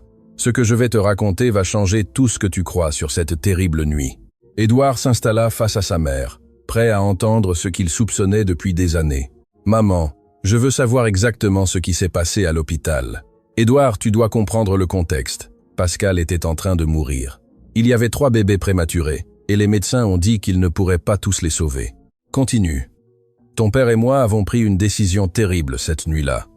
Nous avons décidé qu'il valait mieux sauver un bébé fort que de perdre les 3. Édouard sentit la colère lui monter à la poitrine. Vous avez choisi Pierre et abandonné mes autres fils. Nous ne les avons pas abandonnés. Marlène s'est proposée de s'occuper des 2 autres. Nous avons pensé que ce serait le mieux. Et vous ne me l'avez jamais raconté, Édouard. Tu étais dévasté par la mort de Pascal. Nous avons cru qu'il serait préférable de ne pas compliquer encore plus ta douleur. Compliqué. Maman, vous m'avez volé 2 fils. Vous m'avez fait vivre 5 ans en croyant qu'ils étaient morts. Hélène commença à pleurer. Édouard, pardon. Nous pensions que nous faisions ce qu'il y avait de mieux pour tout le monde. Le mieux ? Et où était Marlène toutes ces années? Pourquoi a-t-elle abandonné les enfants? Marlène. Marlène a développé des problèmes de drogue. Il y a 2 ans, nous avons perdu tout contact avec elle. Édouard se leva, marchant dans le salon avec une rage croissante. Vous avez détruit la vie de ces enfants. Ils auraient pu grandir avec moi, avec amour et soin. Édouard. C'était une décision prise dans le désespoir. C'était une décision criminelle. Édouard s'arrêta devant sa mère. Maintenant, je veux que tu m'aides à réparer cette situation. Je veux tous les documents, tous les papiers liés à la naissance des 3. Hélène hocha la tête en pleurant. Édouard, il y a autre chose que tu dois savoir. Quoi d'autre? Les bébés ne sont pas seulement nés prématurés. Ils sont nés avec une condition génétique rare qui pourrait leur causer des problèmes de santé à l'avenir. Édouard frissonna. Quel genre de problème? Des problèmes cardiaques. Les 3 pourraient avoir besoin d'une chirurgie corrective lorsqu'ils seront plus grands. Et vous avez aussi caché ça? Les médecins ont dit que Pierre allait bien pour l'instant et les 2 autres. Vous avez préféré qu'il meure loin de moi. Hélène ne put répondre. Édouard sortit du salon et alla chercher les enfants dans le jardin. Il trouva les 3 jouant joyeusement avec Rose, complètement étrangers à la conversation traumatisante qui avait eu lieu. Les enfants, rentrons à la maison, dit Édouard, essayant de contrôler son émotion. On a connu grand-mère? Demanda Pierre. Et elle vous aime beaucoup comme moi. En chemin vers la maison, Pierre réalisa que son père était inquiet. Papa, grand-mère Hélène a dit quelque chose de triste. Édouard prit une profonde inspiration avant de répondre. Pierre, parfois les adultes commettent de très graves erreurs en essayant de protéger ceux qu'ils aiment. Grand-mère a commis une erreur il y a très longtemps, mais maintenant nous allons tout arranger et nous resterons ensemble pour toujours, mon fils. Rien ni personne ne vous séparera à nouveau. Cette nuit-là, pendant que les enfants dormaient, Édouard reçut un appel inattendu. C'était le docteur Henry. « Édouard, j'ai urgemment besoin de te parler. C'est à propos des examens des enfants. Y a-t-il un problème, Henry? J'ai trouvé quelque chose dans les analyses de sang que tu dois savoir immédiatement. » Le cœur d'Édouard s'accéléra violemment en entendant le ton extrêmement préoccupé et grave du docteur Henry. Il y avait quelque chose dans la façon dont le médecin, toujours expérimenté et contrôlé, parlait qui réveilla une peur primitive et dévastatrice dans la poitrine de l'homme d'affaires. Pendant les 2 derniers jours intenses et émotionnellement épuisants, Édouard avait traversé des montagnes russes d'émotions, passant rapidement de la joie accablante de retrouver ses fils, qu'il croyait perdus pour toujours, à la terreur paralysante de les perdre à nouveau face aux autorités compétentes.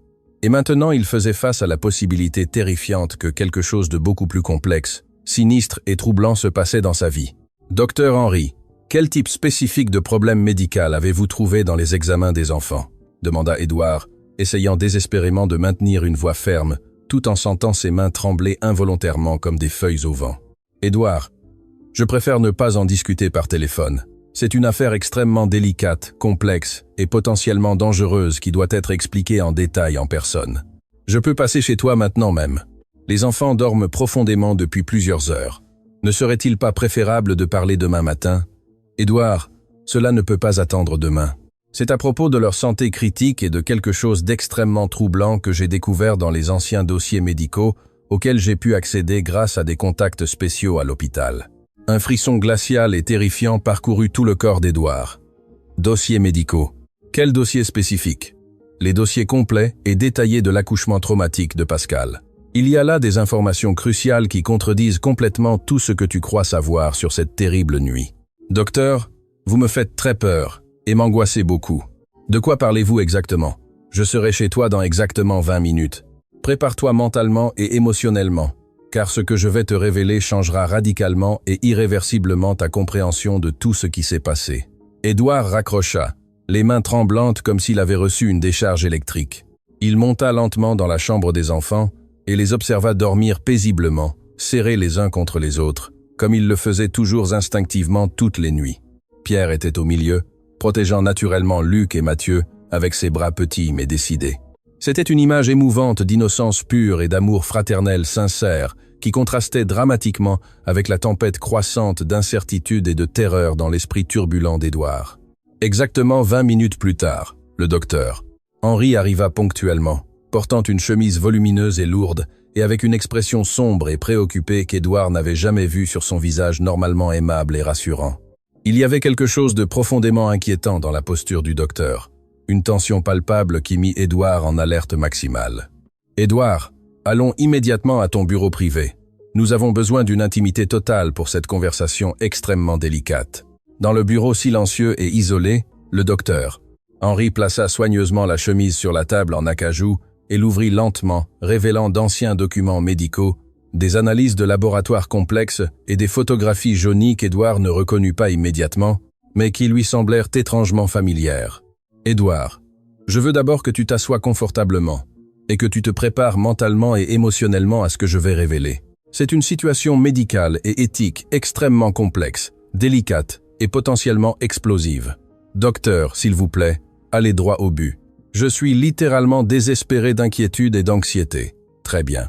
Premièrement, les analyses de sang ont définitivement confirmé mes soupçons médicaux initiaux. Luc et Mathieu ont exactement la même condition cardiaque congénitale rare que Pierre. C'est une anomalie génétique extrêmement rare qui affecte environ une naissance sur 100 000. Édouard respira momentanément soulagé, sentant une certaine tension quitter ses épaules. Alors, ils sont vraiment mes fils biologiques. Le test ADN le confirmera scientifiquement, Édouard. Mais voici le problème dévastateur. L'ADN confirmera probablement qu'ils sont frères biologiques, mais il pourrait ne pas confirmer que tu sois leur père biologique direct. Comment ça? Je ne comprends rien. Le docteur. Henri sortit un document ancien et jauni de la chemise avec une extrême prudence. Ceci est le rapport médical complet et détaillé de l'accouchement traumatique de Pascal, auquel j'ai pu accéder grâce à des contacts spéciaux et confidentiels à l'hôpital. Édouard, cette terrible nuit a été beaucoup plus compliquée et troublante que ce dont tu te souviens ou ce qu'on t'a fait croire. Expliquez mieux, s'il vous plaît. Pascal n'a pas eu de triplé naturel, elle n'était naturellement enceinte que de Pierre. Mais pendant le travail d'accouchement prolongé et douloureux, une urgence médicale grave et inexplicable s'est produite. Elle a commencé à avoir des convulsions violentes et une hémorragie interne massive que les médecins ne pouvaient pas contrôler adéquatement. Édouard se pencha en avant, écoutant obsessionnellement chaque mot crucial. Les médecins expérimentés ont réalisé une césarienne d'urgence pour sauver Pierre et tenté désespérément de sauver Pascal, mais pendant la chirurgie, ils ont découvert quelque chose de complètement inattendu et scientifiquement troublant. Qu'ont-ils découvert exactement, docteur? Il y avait 2 autres enfants développés dans l'utérus de Pascal, mais ils n'étaient pas biologiquement les siens. Édouard resta paralysé. Comment ça, pas les siens? Elle était visiblement enceinte pendant des mois. Édouard, cela semblera impossible et absurde, mais les évidences médicales sont irréfutables et scientifiquement documentées. Pascal a souffert de ce que nous, médecins, appelons une superfétation, une condition extrêmement rare où une femme enceinte ovule à nouveau et tombe à nouveau enceinte pendant la même gestation déjà existante. Est-ce réellement possible? Oui, c'est possible, mais extraordinairement rare. Cela se produit lorsqu'une femme ovule pendant une grossesse déjà établie et a des relations sexuelles avec un autre homme ou par intervention artificielle. Édouard sentit le monde s'écrouler autour de lui. Vous êtes en train de me dire directement que Pascal m'a trompé avec un autre homme, pas nécessairement une trahison volontaire. Il existe une autre possibilité encore plus troublante. Le docteur. Henri sortit soigneusement des photographies médicales détaillées de la chemise. Ce sont des photos techniques de la procédure chirurgicale réalisée cette nuit-là. Les 2 enfants trouvés dans l'utérus de Pascal avaient environ 2 semaines de moins de développement fœtal que Pierre. « Et qu'est-ce que cela signifie scientifiquement » demanda Édouard. « Cela signifie qu'ils ont été conçus exactement 2 semaines après Pierre. » Mais Édouard, voici la partie la plus troublante et terrifiante. Ces enfants avaient des caractéristiques physiques et génétiques qui suggèrent fortement qu'ils n'ont pas du tout été conçus de manière naturelle. Comment ça? Pas naturellement. Expliquez-le en détail, docteur. Il existe des évidences médicales irréfutables que ces enfants sont le résultat direct d'une insémination artificielle avancée ou d'une fertilisation in vitro clandestine. Quelqu'un avec des connaissances médicales spécialisées a implanté des embryons développés artificiellement dans l'utérus de Pascal, sans le savoir ni le consentement d'elle, ni de toi. Édouard se leva brusquement, marchant nerveusement dans le salon en état de choc complet et dévastateur. C'est une folie absolue. Qui ferait quelque chose d'aussi monstrueux et cruel? Édouard, c'est exactement la question qui m'a tenu éveillé toute la nuit. Qui avait un accès physique régulier à Pascal? Qui connaissait en détail sa condition médicale? Qui bénéficierait significativement d'une situation aussi complexe? Docteur, êtes-vous en train d'insinuer que quelqu'un de ma propre famille? J'affirme que quelqu'un avec des ressources considérables a orchestré délibérément et froidement toute cette situation. Et cette personne avait définitivement des ressources financières substantielles et un accès direct à une technologie médicale extrêmement avancée. Édouard s'arrêta brusquement et regarda fixement le médecin. Marlène. Marlène était toujours présente à l'hôpital, posant des questions médicales spécifiques et détaillées. Marlène a pu être une pièce importante dans le schéma, mais définitivement pas la principale tête pensante derrière tout. Elle n'avait tout simplement pas les ressources financières, ni les connaissances techniques pour quelque chose d'aussi sophistiqué et complexe. Alors, qui exactement ? Demanda Édouard. Le docteur. Henri hésita avant de répondre avec prudence. Édouard, j'ai besoin de te poser une question extrêmement difficile et délicate. Ta famille a-t-elle toujours montré un intérêt obsessionnel à avoir plus d'héritiers directs ? Mes parents ont toujours désiré désespérément plus de petits-enfants. Mais, Édouard, et si quelqu'un d'influent dans ta famille avait décidé froidement de créer plus d'héritiers artificiellement par manipulation génétique, la suggestion était si absurde et troublante qu'Édouard dut se rasseoir, pris de vertige. Docteur, cela semble sortir d'un film de science-fiction impossible. Édouard, la technologie médicale pour cela existait parfaitement il y a 5 ans, et ta famille possède des ressources financières et des connexions médicales influentes pour réaliser exactement quelque chose comme ça. Mais pourquoi ferait-il quelque chose d'aussi drastique sans rien me dire? Être parce qu'il savait parfaitement que tu n'accepterais jamais volontairement ou parce qu'il voulait avoir un contrôle total et absolu sur ses enfants créés artificiellement. Édouard se passa les mains dans les cheveux nerveusement, essayant de traiter une information qui défiait complètement sa compréhension de base de la réalité. Même si cela est vrai, ces enfants sont complètement innocents. Ils ont désespérément besoin de soins médicaux adéquats et d'amour inconditionnel. J'en suis pleinement d'accord. Mais, Édouard, il y a plus de complications médicales graves. Si ces enfants ont vraiment été créés artificiellement en utilisant du matériel génétique manipulé de ta famille, ils pourraient avoir d'autres problèmes de santé sérieux. Non encore détectés lors des examens initiaux, j'ai besoin de faire des tests beaucoup plus détaillés et spécifiques. Quel genre de problèmes médicaux? Des problèmes neurologiques dégénératifs, des déficiences immunologiques graves ou même une espérance de vie significativement réduite. Les enfants créés par manipulation génétique expérimentale peuvent avoir des conséquences imprévisibles et dévastatrices à long terme. Édouard sentit une intense nausée monter dans son estomac. Vous êtes en train de me dire directement que Luc et Mathieu pourraient être gravement malades. Je suis en train de dire que nous avons besoin d'enquêter beaucoup plus profondément et rapidement. Et Édouard, il y a quelque chose de plus extrêmement important que tu dois savoir immédiatement. Quoi d'autre peut-il y avoir, docteur? Henri sortit le dernier document crucial de la chemise. Ceci est un rapport financier détaillé que j'ai pu obtenir grâce à des contacts confidentiels. Quelqu'un a payé exactement 2 millions d'euros à une clinique de fertilisation clandestine, précisément pendant la grossesse de Pascal. 2 millions d'euros. Édouard, ce n'était définitivement pas un accident ni une trahison émotionnelle.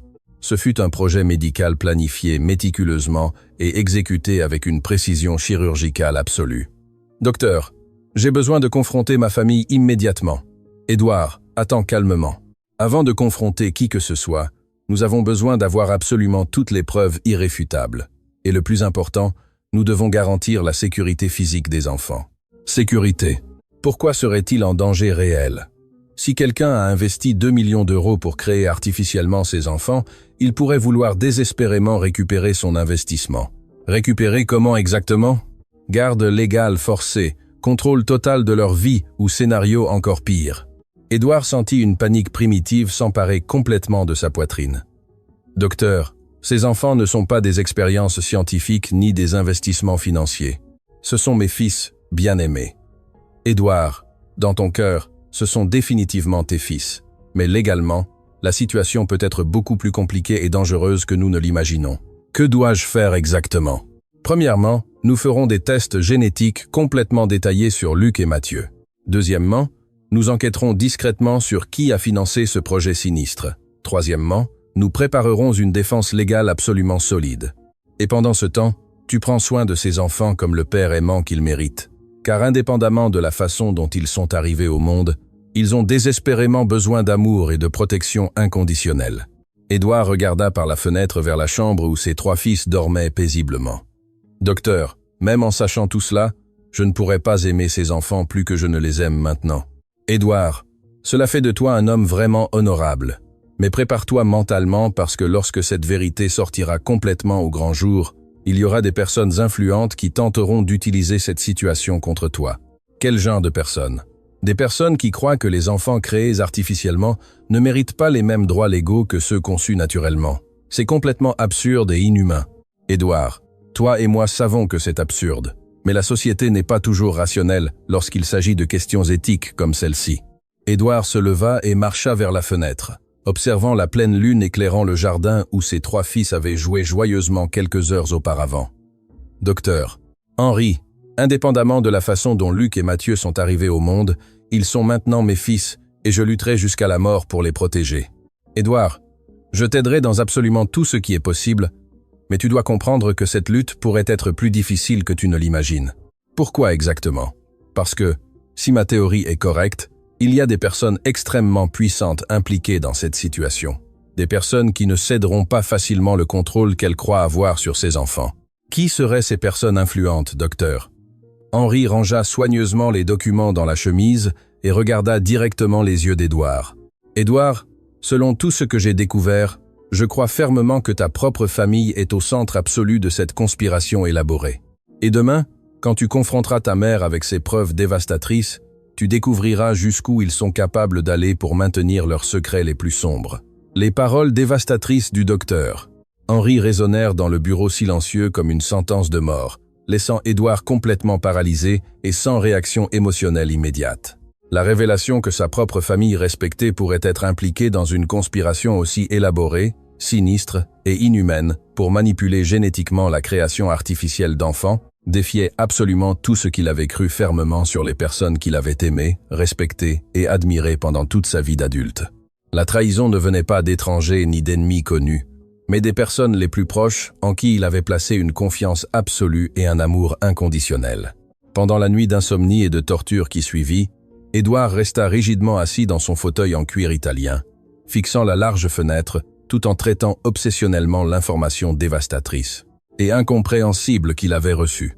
Chaque fois qu'il fermait ses yeux épuisés, il voyait clairement le visage angélique de Luc et Mathieu dormant paisiblement, complètement étrangers et innocents, au fait que leurs propres existences pouvaient être le résultat direct d'une expérience scientifique cruelle et calculée, froidement orchestrée par des personnes qui devraient naturellement les protéger et les aimer inconditionnellement.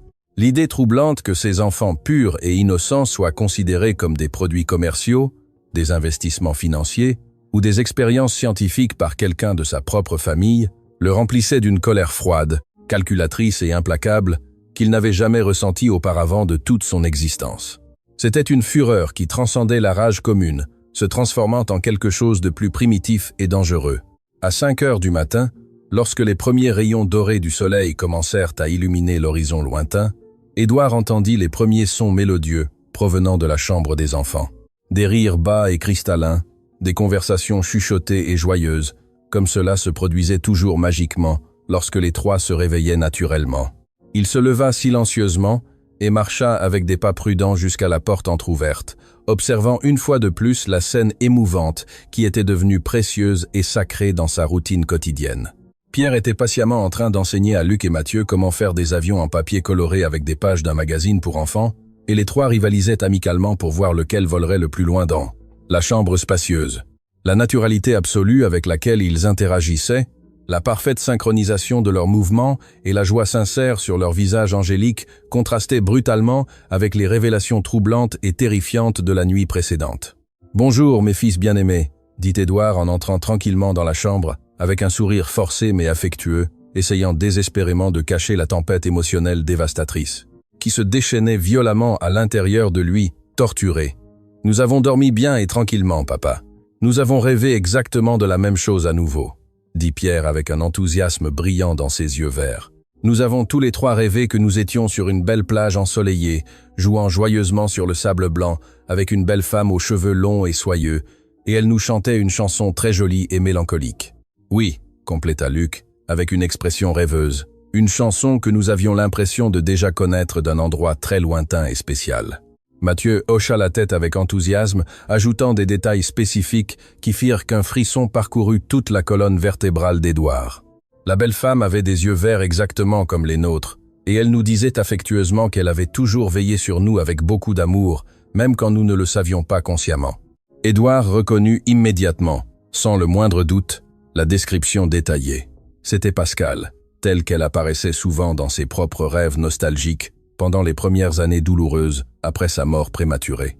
La connexion spirituelle profonde et inexplicable entre les trois enfants et la mère qu'ils n'avaient jamais connue personnellement était quelque chose qui transcendait toute explication scientifique, médicale ou rationnelle connue, un phénomène qui défiait la logique et touchait le royaume du surnaturel. « Chers enfants, dit Édouard en s'asseyant affectueusement sur le sol avec eux. Aujourd'hui, nous allons avoir une journée très spéciale et importante. Nous allons rendre visite à grand-mère Hélène à nouveau et ensuite ferons-nous d'autres visites très importantes pour notre famille. Allons-nous connaître d'autres parents intéressants ?» demanda Luc avec une curiosité sincère et des yeux brillants, pleins d'attente. « Être que vous rencontrerez certains proches, et être découvrirez-vous des choses très importantes sur vous-même et sur notre famille, » répondit Édouard. Rose apparut silencieusement à la porte, portant avec soin un plateau élégant avec le petit déjeuner, spécialement préparé avec amour et attention. « Bonjour mes chers anges. Aujourd'hui j'ai préparé des crêpes spéciales au miel, exactement comme vous les aimez le plus. » Pendant que les enfants déjeunaient joyeusement dans la luxueuse salle à manger, Édouard reçut un appel urgent de son avocat personnel, Maître Robert. « Édouard, j'ai des nouvelles extrêmement importantes concernant l'enquête financière détaillée que tu as demandée. J'ai obtenu des documents très intéressants et révélateurs sur des transactions financières suspectes de ta famille au cours des 5 dernières années. »« Quel genre de transactions suspectes ?» demanda Édouard. « Des transferts substantiels irréguliers vers des cliniques médicales, non enregistrées officiellement, des paiements significatifs à des laboratoires de génétique privés et clandestins, et une quantité considérable déposée discrètement sur un compte offshore au nom de Marlène Santos. » Édouard sentit son estomac se nouer douloureusement avec la confirmation de ses pires soupçons. « Robert, j'ai urgemment besoin que tu viennes chez moi aujourd'hui même. Nous avons beaucoup de choses à discuter en détail. Édouard, il y a autre chose d'extrêmement important et troublant. Marlène Santos a été retrouvée morte hier soir dans un hôtel bon marché et sale du centre-ville. Apparemment, c'était une overdose de drogue, mais il y a des circonstances suspectes. » La nouvelle frappa Édouard comme un éclair dévastateur. Marlène était morte, emportant avec elle tous les secrets cruciaux sur ce qui s'était réellement passé avec Luc et Mathieu pendant les premières années formatrices de leur vie. « Robert, cela ne peut pas être une simple coïncidence. »« Édouard, je suis complètement d'accord. Quelqu'un de puissant ne voulait pas qu'elle parle. Nous devons agir très vite pour protéger ces enfants innocents. » Après avoir raccroché le téléphone, les mains tremblantes, Édouard observa les 3 enfants jouant joyeusement dans le salon luxueux, complètement inconscients des dangers réels qui les entouraient comme des prédateurs invisibles. La mort opportune de Marlène confirmait définitivement ses pires soupçons. Il y avait des personnes influentes prêtes à tout pour maintenir les secrets sombres sur l'origine artificielle de Luc et Mathieu. À 10 heures du matin, Édouard installa soigneusement les 3 enfants dans la Mercedes et conduisit avec détermination jusqu'à l'imposante demeure de sa mère. Pendant le trajet silencieux à travers les rues animées de la ville, il prépara mentalement les questions difficiles et de confrontation qu'il devait poser. Cette fois, il n'accepterait pas d'évasion diplomatique, de demi-vérités opportunes ni de mensonges élaborés. Il avait désespérément besoin de la vérité complète et crue, peu importe à quel point elle était troublante, choquante ou dévastatrice, pour sa compréhension de la réalité. Madame Hélène l'attendait patiemment sur l'élégante terrasse, mais sa posture était visiblement différente et préoccupante. Elle semblait plus fragile physiquement, plus vieille et fatiguée, comme si elle avait vieilli de plusieurs années en une seule nuit tortueuse. En voyant la voiture s'approcher lentement, son expression se transforma en un mélange complexe de profonde culpabilité, de peur sincère et de résignation fataliste. « Grand-mère Hélène !» cria Pierre avec enthousiasme, courant pour l'embrasser dès qu'il sortit énergiquement de la voiture. Luc et Mathieu le suivirent immédiatement, mais avec plus de prudence instinctive, percevant intuitivement que quelque chose de fondamental avait changé dans le comportement de l'ancienne dame respectée. « Bonjour mes chers et précieux », dit Hélène, avec la voix complètement entrecoupée par l'émotion, serrant les 3 enfants avec une intensité désespérée et presque suffocante. « Chaque jour, vous êtes plus beaux, intelligents, et vous vous ressemblez davantage. » Édouard observa l'interaction avec une attention obsessionnelle, remarquant comment sa mère tenait les enfants comme si c'était la dernière fois qu'elle les verrait de toute sa vie. « Mère, pouvons-nous parler seuls immédiatement ?» Rose peut rester s'occuper affectueusement des enfants dans le jardin. Édouard, avant toute chose, j'ai désespérément besoin de te demander pardon. Pardon sincère pour tout ce que nous avons fait, pour tous les mensonges élaborés, pour toute la souffrance inutile que nous avons causée. Édouard sentit un mélange complexe de soulagement temporaire et de terreur croissante. Sa mère était finalement prête à tout avouer, mais la confession pourrait être beaucoup plus terrible et dévastatrice qu'il ne l'aurait jamais imaginé, même dans ses pires cauchemars. Dans l'élégant bureau de la demeure, Hélène s'assit lourdement dans son fauteuil préféré en velours, semblant soudain beaucoup plus vieille que ses 65 ans bien vécus. « Édouard, assieds-toi confortablement. Ce que je vais te raconter va complètement détruire tout ce que tu crois sur notre famille respectée. Mère, je sais déjà que vous étiez directement impliquée dans la création artificielle de Luc et Mathieu. Ce que j'ai désespérément besoin de savoir, c'est exactement pourquoi vous l'avez fait. » Hélène soupira profondément, comme si elle rassemblait tout le courage possible pour révéler le secret le plus sombre et honteux de sa vie. Édouard, quand Pascal est tombée enceinte naturellement de Pierre, nous avons découvert, grâce à des examens détaillés, qu'elle avait une condition génétique rare qui pouvait se transmettre héréditairement à l'enfant. Quelle condition spécifique? Une prédisposition génétique à de graves problèmes cardiaques congénitaux. Les médecins spécialistes ont dit catégoriquement qu'il y avait 50% de chances que Pierre naisse avec de sérieux problèmes de santé potentiellement fatals. Édouard se pencha intensément en avant, prêtant une attention obsessionnelle à chaque mot crucial. Continue avec tous les détails. Ton père et moi étions complètement désespérés et terrifiés. La lignée des Fournier s'était toujours caractérisée par une santé robuste et une longévité exceptionnelle. L'idée terrifiante d'avoir un héritier malade et fragile était complètement inacceptable pour nous. Alors, qu'avez-vous fait exactement? Nous avons contacté discrètement un scientifique renommé, le docteur Marc Vélise, spécialiste mondial en manipulation génétique avancée. Il nous a proposé une solution expérimentale révolutionnaire. Quelle solution spécifique? Créer 2 enfants génétiquement modifiés et améliorés qui seraient parfaitement compatibles avec Pierre pour d'éventuelles transplantations d'organes, mais qui auraient aussi des versions génétiquement corrigées des gènes problématiques. Édouard sentit la nausée croître violemment dans son estomac. Vous avez créé Luc et Mathieu comme des pièces de rechange pour Pierre. Ce ne fut pas si simple ni cruel, Édouard. Le docteur Vélise nous a personnellement assuré que les enfants seraient complètement sains et normaux, juste avec quelques améliorations génétiques significatives. Quel genre d'amélioration génétique? Une plus grande résistance naturelle aux maladies, une intelligence augmentée, une longévité prolongée. C'était comme leur donner une vie objectivement meilleure. Et comment avez-vous implanté les embryons artificiels dans Pascal? Hélène hésita visiblement, luttant intensément contre la culpabilité écrasante. Pendant une consultation prénatale de routine, le docteur Vélise a légèrement manipulé Pascal et a implanté les embryons modifiés. Elle n'a jamais su ce qui s'était réellement passé. Vous avez violé criminellement le corps de mon épouse sans son consentement. Édouard, nous pensions sincèrement que nous faisions ce qu'il y avait de mieux pour tout le monde. Pascal aurait plus d'enfants et Pierre aurait des frères qui pourraient le sauver si nécessaire. Et quand elle est morte tragiquement en couche, ce fut une complication complètement imprévue. Le docteur Vélise a dit qu'il n'y avait aucun lien avec la procédure expérimentale. Et Marlène? Quel était exactement son rôle? Marlène a accepté de s'occuper des 2 enfants en échange d'une somme considérable. Elle serait comme une mère de substitution jusqu'à ce qu'il soit nécessaire. Nécessaire. Pourquoi exactement? Pour sauver Pierre s'il développait des problèmes cardiaques ou pour continuer la lignée familiale avec des gènes améliorés? Édouard se leva brusquement, marchant nerveusement dans le salon avec une colère croissante et incontrôlable. « Mère, vous avez transformé des enfants innocents en marchandises. Ce ne sont pas des produits ni des outils. Édouard, je sais que cela semble terrible maintenant, mais à ce moment-là, nous pensions que nous pouvions jouer à être Dieu avec des vies humaines. » Hélène commença à pleurer abondamment. « Édouard, pardon. Pardon pour tout. Mais tu dois comprendre que nous l'avons fait par amour. Amour pour toi. Amour pour Pierre, amour pour la famille, amour, mère. Ce n'était pas de l'amour, c'était de l'égoïsme pur et cruel. Édouard, il y a autre chose que tu dois savoir sur Luc et Mathieu. Quoi d'autre? Ils n'ont pas été créés uniquement avec tes gènes.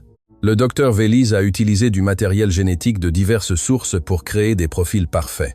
Édouard arrêta de marcher, sentant le monde tourner violemment. De quelles autres sources? Des gènes d'individus avec une intelligence supérieure, Des athlètes olympiques, des personnes avec une longévité exceptionnelle. Ils sont comme une compilation des meilleurs traits humains disponibles. Alors, ils ne sont même pas mes fils biologiques. Biologiquement, environ 60% de leurs gènes sont les tiens. Le reste a été sélectionné artificiellement. Édouard dut s'appuyer sur la table pour ne pas s'évanouir complètement. Où est ce docteur? Vélise maintenant? Il est mort dans un accident de voiture il y a 2 ans. Et hier soir, et Marlène. Je sais pour Marlène. Commodément, toutes les personnes qui savaient la vérité sont en train de disparaître. Édouard, ce ne fut pas. Ce ne fut pas quoi, mère? Ce ne fut pas planifié. Ce n'était pas opportun que les témoins disparaissent. Hélène resta silencieuse, son expression confirmant les pires soupçons d'Édouard. Mère, qui d'autre est au courant de cela? Seulement ta tante Caroline et moi.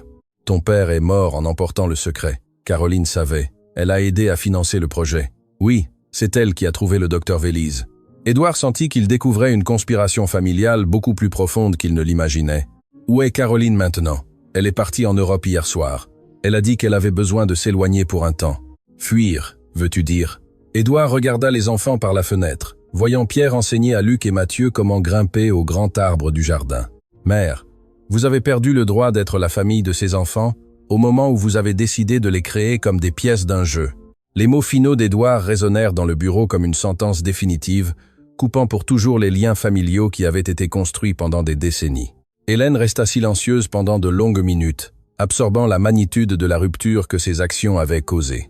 Le poids de la culpabilité semblait physique, courbant ses épaules et vieillissant encore plus son visage déjà marqué par le remords.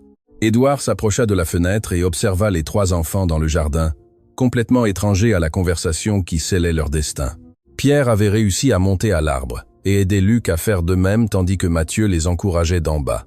La scène était d'une innocence pure, un contraste évident avec la complexité sinistre de leurs origines. « Hélène, dit Édouard finalement, la voix brisée, je sais que je ne peux pas défaire ce que nous avons fait. Je sais que vous avez perdu le droit d'être la grand-mère de ces enfants, mais permettez-moi au moins de contribuer économiquement à leurs soins. » De l'argent.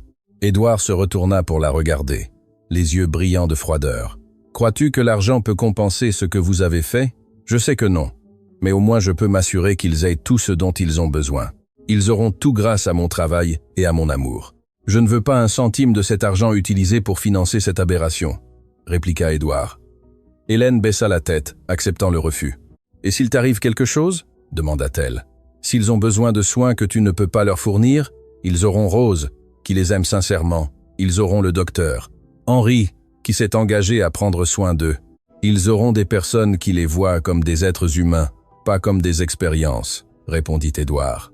Hélène marcha vers un vieux tiroir où elle gardait des documents importants. « Édouard, il y a autre chose que tu dois savoir, » dit-elle en sortant une chemise scellée. « Ceux-ci sont tous les documents médicaux liés à la procédure, tout ce que le docteur Vélise a documenté, tous les examens, toutes les modifications spécifiques qui ont été faites. » Édouard prit la chemise avec réticence. « Pourquoi me donnes-tu cela maintenant? Parce que s'il m'arrive quelque chose, tu auras besoin de cette information. Les médecins qui les soigneront à l'avenir devront savoir exactement ce qui a été fait. » Édouard rangea la chemise sous son bras. « Y a-t-il autre chose que je doive savoir? Juste une chose de plus. Caroline a laissé une lettre pour toi, dit Hélène. » Édouard la lut rapidement, en fronçant les sourcils. La lettre indiquait que Caroline fuyait définitivement vers l'Europe et qu'elle ne reviendrait plus jamais aux France. « Elle a au moins eu la décence de disparaître, » murmura Édouard en froissant le papier. Il se dirigea vers la porte. « Je vais chercher les enfants. Édouard, attends. » Hélène le retint. « Puis-je au moins leur dire au revoir correctement ?» Édouard s'arrêta. Il réfléchit un instant, puis pensa à tout ce qu'il avait découvert. « Non, mère. Ils n'ont pas besoin de porter le poids de dire au revoir à quelqu'un qui les voyait comme des commodités. Pour eux, tu ne seras que la grand-mère qu'ils ont visitée quelquefois. » Dans le jardin, il trouva les 3 enfants jouant toujours joyeusement. « Les garçons, il est temps de rentrer, » annonça-t-il en essayant de garder un ton léger. Pendant le trajet en voiture, Édouard écouta les voix des enfants sur le siège arrière, sentant un amour immense et une détermination croissante dans sa poitrine. Indépendamment de la façon dont ils étaient arrivés au monde, ils étaient maintenant les siens. Ce même après-midi, le docteur Henry revint avec plus d'équipement, accompagné de maître Robert et d'une nouvelle assistante sociale. Après avoir examiné les enfants et conversé longuement avec eux, tous s'accordèrent sur le fait qu'ils étaient dans un environnement aimant et adéquat. Maître Robert commença le processus légal pour régulariser la situation des enfants, créant une documentation officielle qui les reconnaissait comme les fils adoptifs d'Édouard. Le processus prit quelques mois, mais se conclut avec succès. Cette nuit-là, Édouard réunit les 3 enfants dans le salon pour une conversation importante. Il leur raconta une version soigneusement éditée de la vérité. Ils étaient nés ensemble, mais des circonstances difficiles les avaient séparés lorsqu'ils étaient bébés, jusqu'à ce que le destin les réunisse ce jour spécial dans la rue. « Alors, nous sommes vraiment frères ?» demanda Luc. « Oui, vous êtes frères par le sang, par le cœur et par l'âme, » répondit Édouard. « Et nous resterons toujours ensemble ?» demanda Mathieu. « Pour toujours. Rien ni personne ne séparera à nouveau notre famille. » Dans les mois suivants, la vie établit une routine nouvelle et stable. Luc et Mathieu furent inscrits à l'école de Pierre, où ils se distinguèrent par leur intelligence exceptionnelle. Rose assuma officiellement le rôle de gardienne des 3 enfants. Le docteur Henri devint le pédiatre exclusif de la famille, surveillant attentivement la santé des enfants. 3 mois plus tard, Maître Robert conclut tous les processus légaux. Luc et Mathieu Fournier existaient officiellement avec des documents valides et tous les droits de fils biologiques. L'entreprise d'Édouard prospéra pendant cette période comme si l'amour renouvelé avait énergisé tous les aspects de sa vie. Hélène tint sa promesse de rester à l'écart, n'envoyant que des cartes occasionnelles. Caroline resta en Europe, envoyant une lettre annuelle pleine de remords. 1 an plus tard, Édouard organisa une fête de réunion familiale, invitant seulement les personnes qui importaient vraiment. Pendant le dîner, il porta un toast. Cette fête célèbre non seulement notre première année ensemble, mais le fait que les familles se forment de manières inattendues et miraculeuses. Les années passèrent tranquillement. Les 3 enfants grandirent comme une unité inséparable, développant des personnalités uniques, mais maintenant un lien inébranlable. Pierre devint le leader naturel, Luc l'académicien brillant et Mathieu l'artiste sensible. Édouard observa leur développement avec fierté, notant que les améliorations génétiques se manifestaient subtilement. Intelligence exceptionnelle, résistance aux maladies, maturité émotionnelle impressionnante. Mais il décida que peu importait si c'était le résultat des modifications ou simplement de l'amour inconditionnel qu'il avait créé pour eux. À l'âge de 10 ans, Édouard se sentit finalement en sécurité pour parler de Pascal, montrant des photos et racontant des histoires sur la mer qui apparaissaient encore dans les rêves partagés des enfants. À 15 ans, ils étaient devenus des jeunes hommes exceptionnels. Pierre montra un intérêt pour la médecine. Luc se passionna pour la recherche scientifique et Mathieu émergea comme un artiste talentueux. Édouard les soutenait inconditionnellement, leur rappelant toujours que leur choix devait être motivé par la passion, non par des attentes sur leurs capacités améliorées. Rose et le docteur Henri restèrent des figures centrales dans la famille, offrant un amour et une orientation constants. Édouard garda les documents médicaux originaux sous clé, les consultant rarement, acceptant que l'identité des fils transcendait leurs origines artificielles. À l'âge de 18 ans, Édouard leur proposa de leur montrer les documents complets. À sa surprise, les 3 refusèrent à l'unanimité. « Papa, dit Pierre, nous savons que nous avons été créés de manière spéciale, mais cela fait partie de l'histoire. Ce qui compte, c'est qui nous sommes maintenant et qui nous choisissons d'être. » Les années suivantes, les 3 suivirent des chemins distincts, mais parallèles. Pierre devint cardiologue pédiatrique.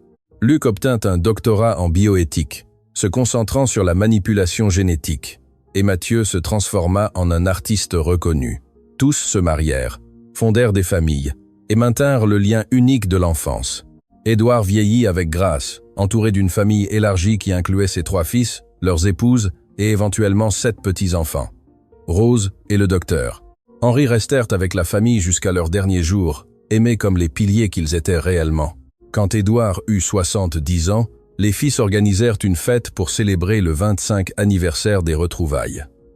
Pendant la célébration, Pierre prononça un discours émouvant. « Papa, tu aurais pu continuer ta route ce jour-là, mais tu as choisi de t'arrêter, d'écouter et d'aimer. Tu nous as appris que la famille n'est pas une question de gène, mais de choisir d'aimer et de construire quelque chose de beau ensemble. » Édouard regarda sa famille réunie, 3 fils exceptionnels, leur famille, et toutes les personnes qui avaient choisi de faire partie de cette histoire commune. Il pensa aux origines scientifiques qui étaient devenues non pertinentes face à la simple réalité qu'ils étaient des êtres humains complets, capables d'aimer et de trouver un sens à leur vie. L'histoire avait commencé par la manipulation et les mensonges, mais elle se terminait par l'amour et la famille. Cette nuit-là, Édouard dormit paisiblement, sachant qu'il avait tenu la promesse la plus importante de sa vie. Et pour la première fois depuis ce jour dans la rue, il ne rêva pas du passé, mais de l'avenir brillant que ses fils continueraient à construire ensemble. Avez-vous aimé l'histoire d'aujourd'hui? Alors, abonnez-vous à la chaîne, laissez votre pouce bleu et commentez ci-dessous de quelle ville vous regardez cette vidéo.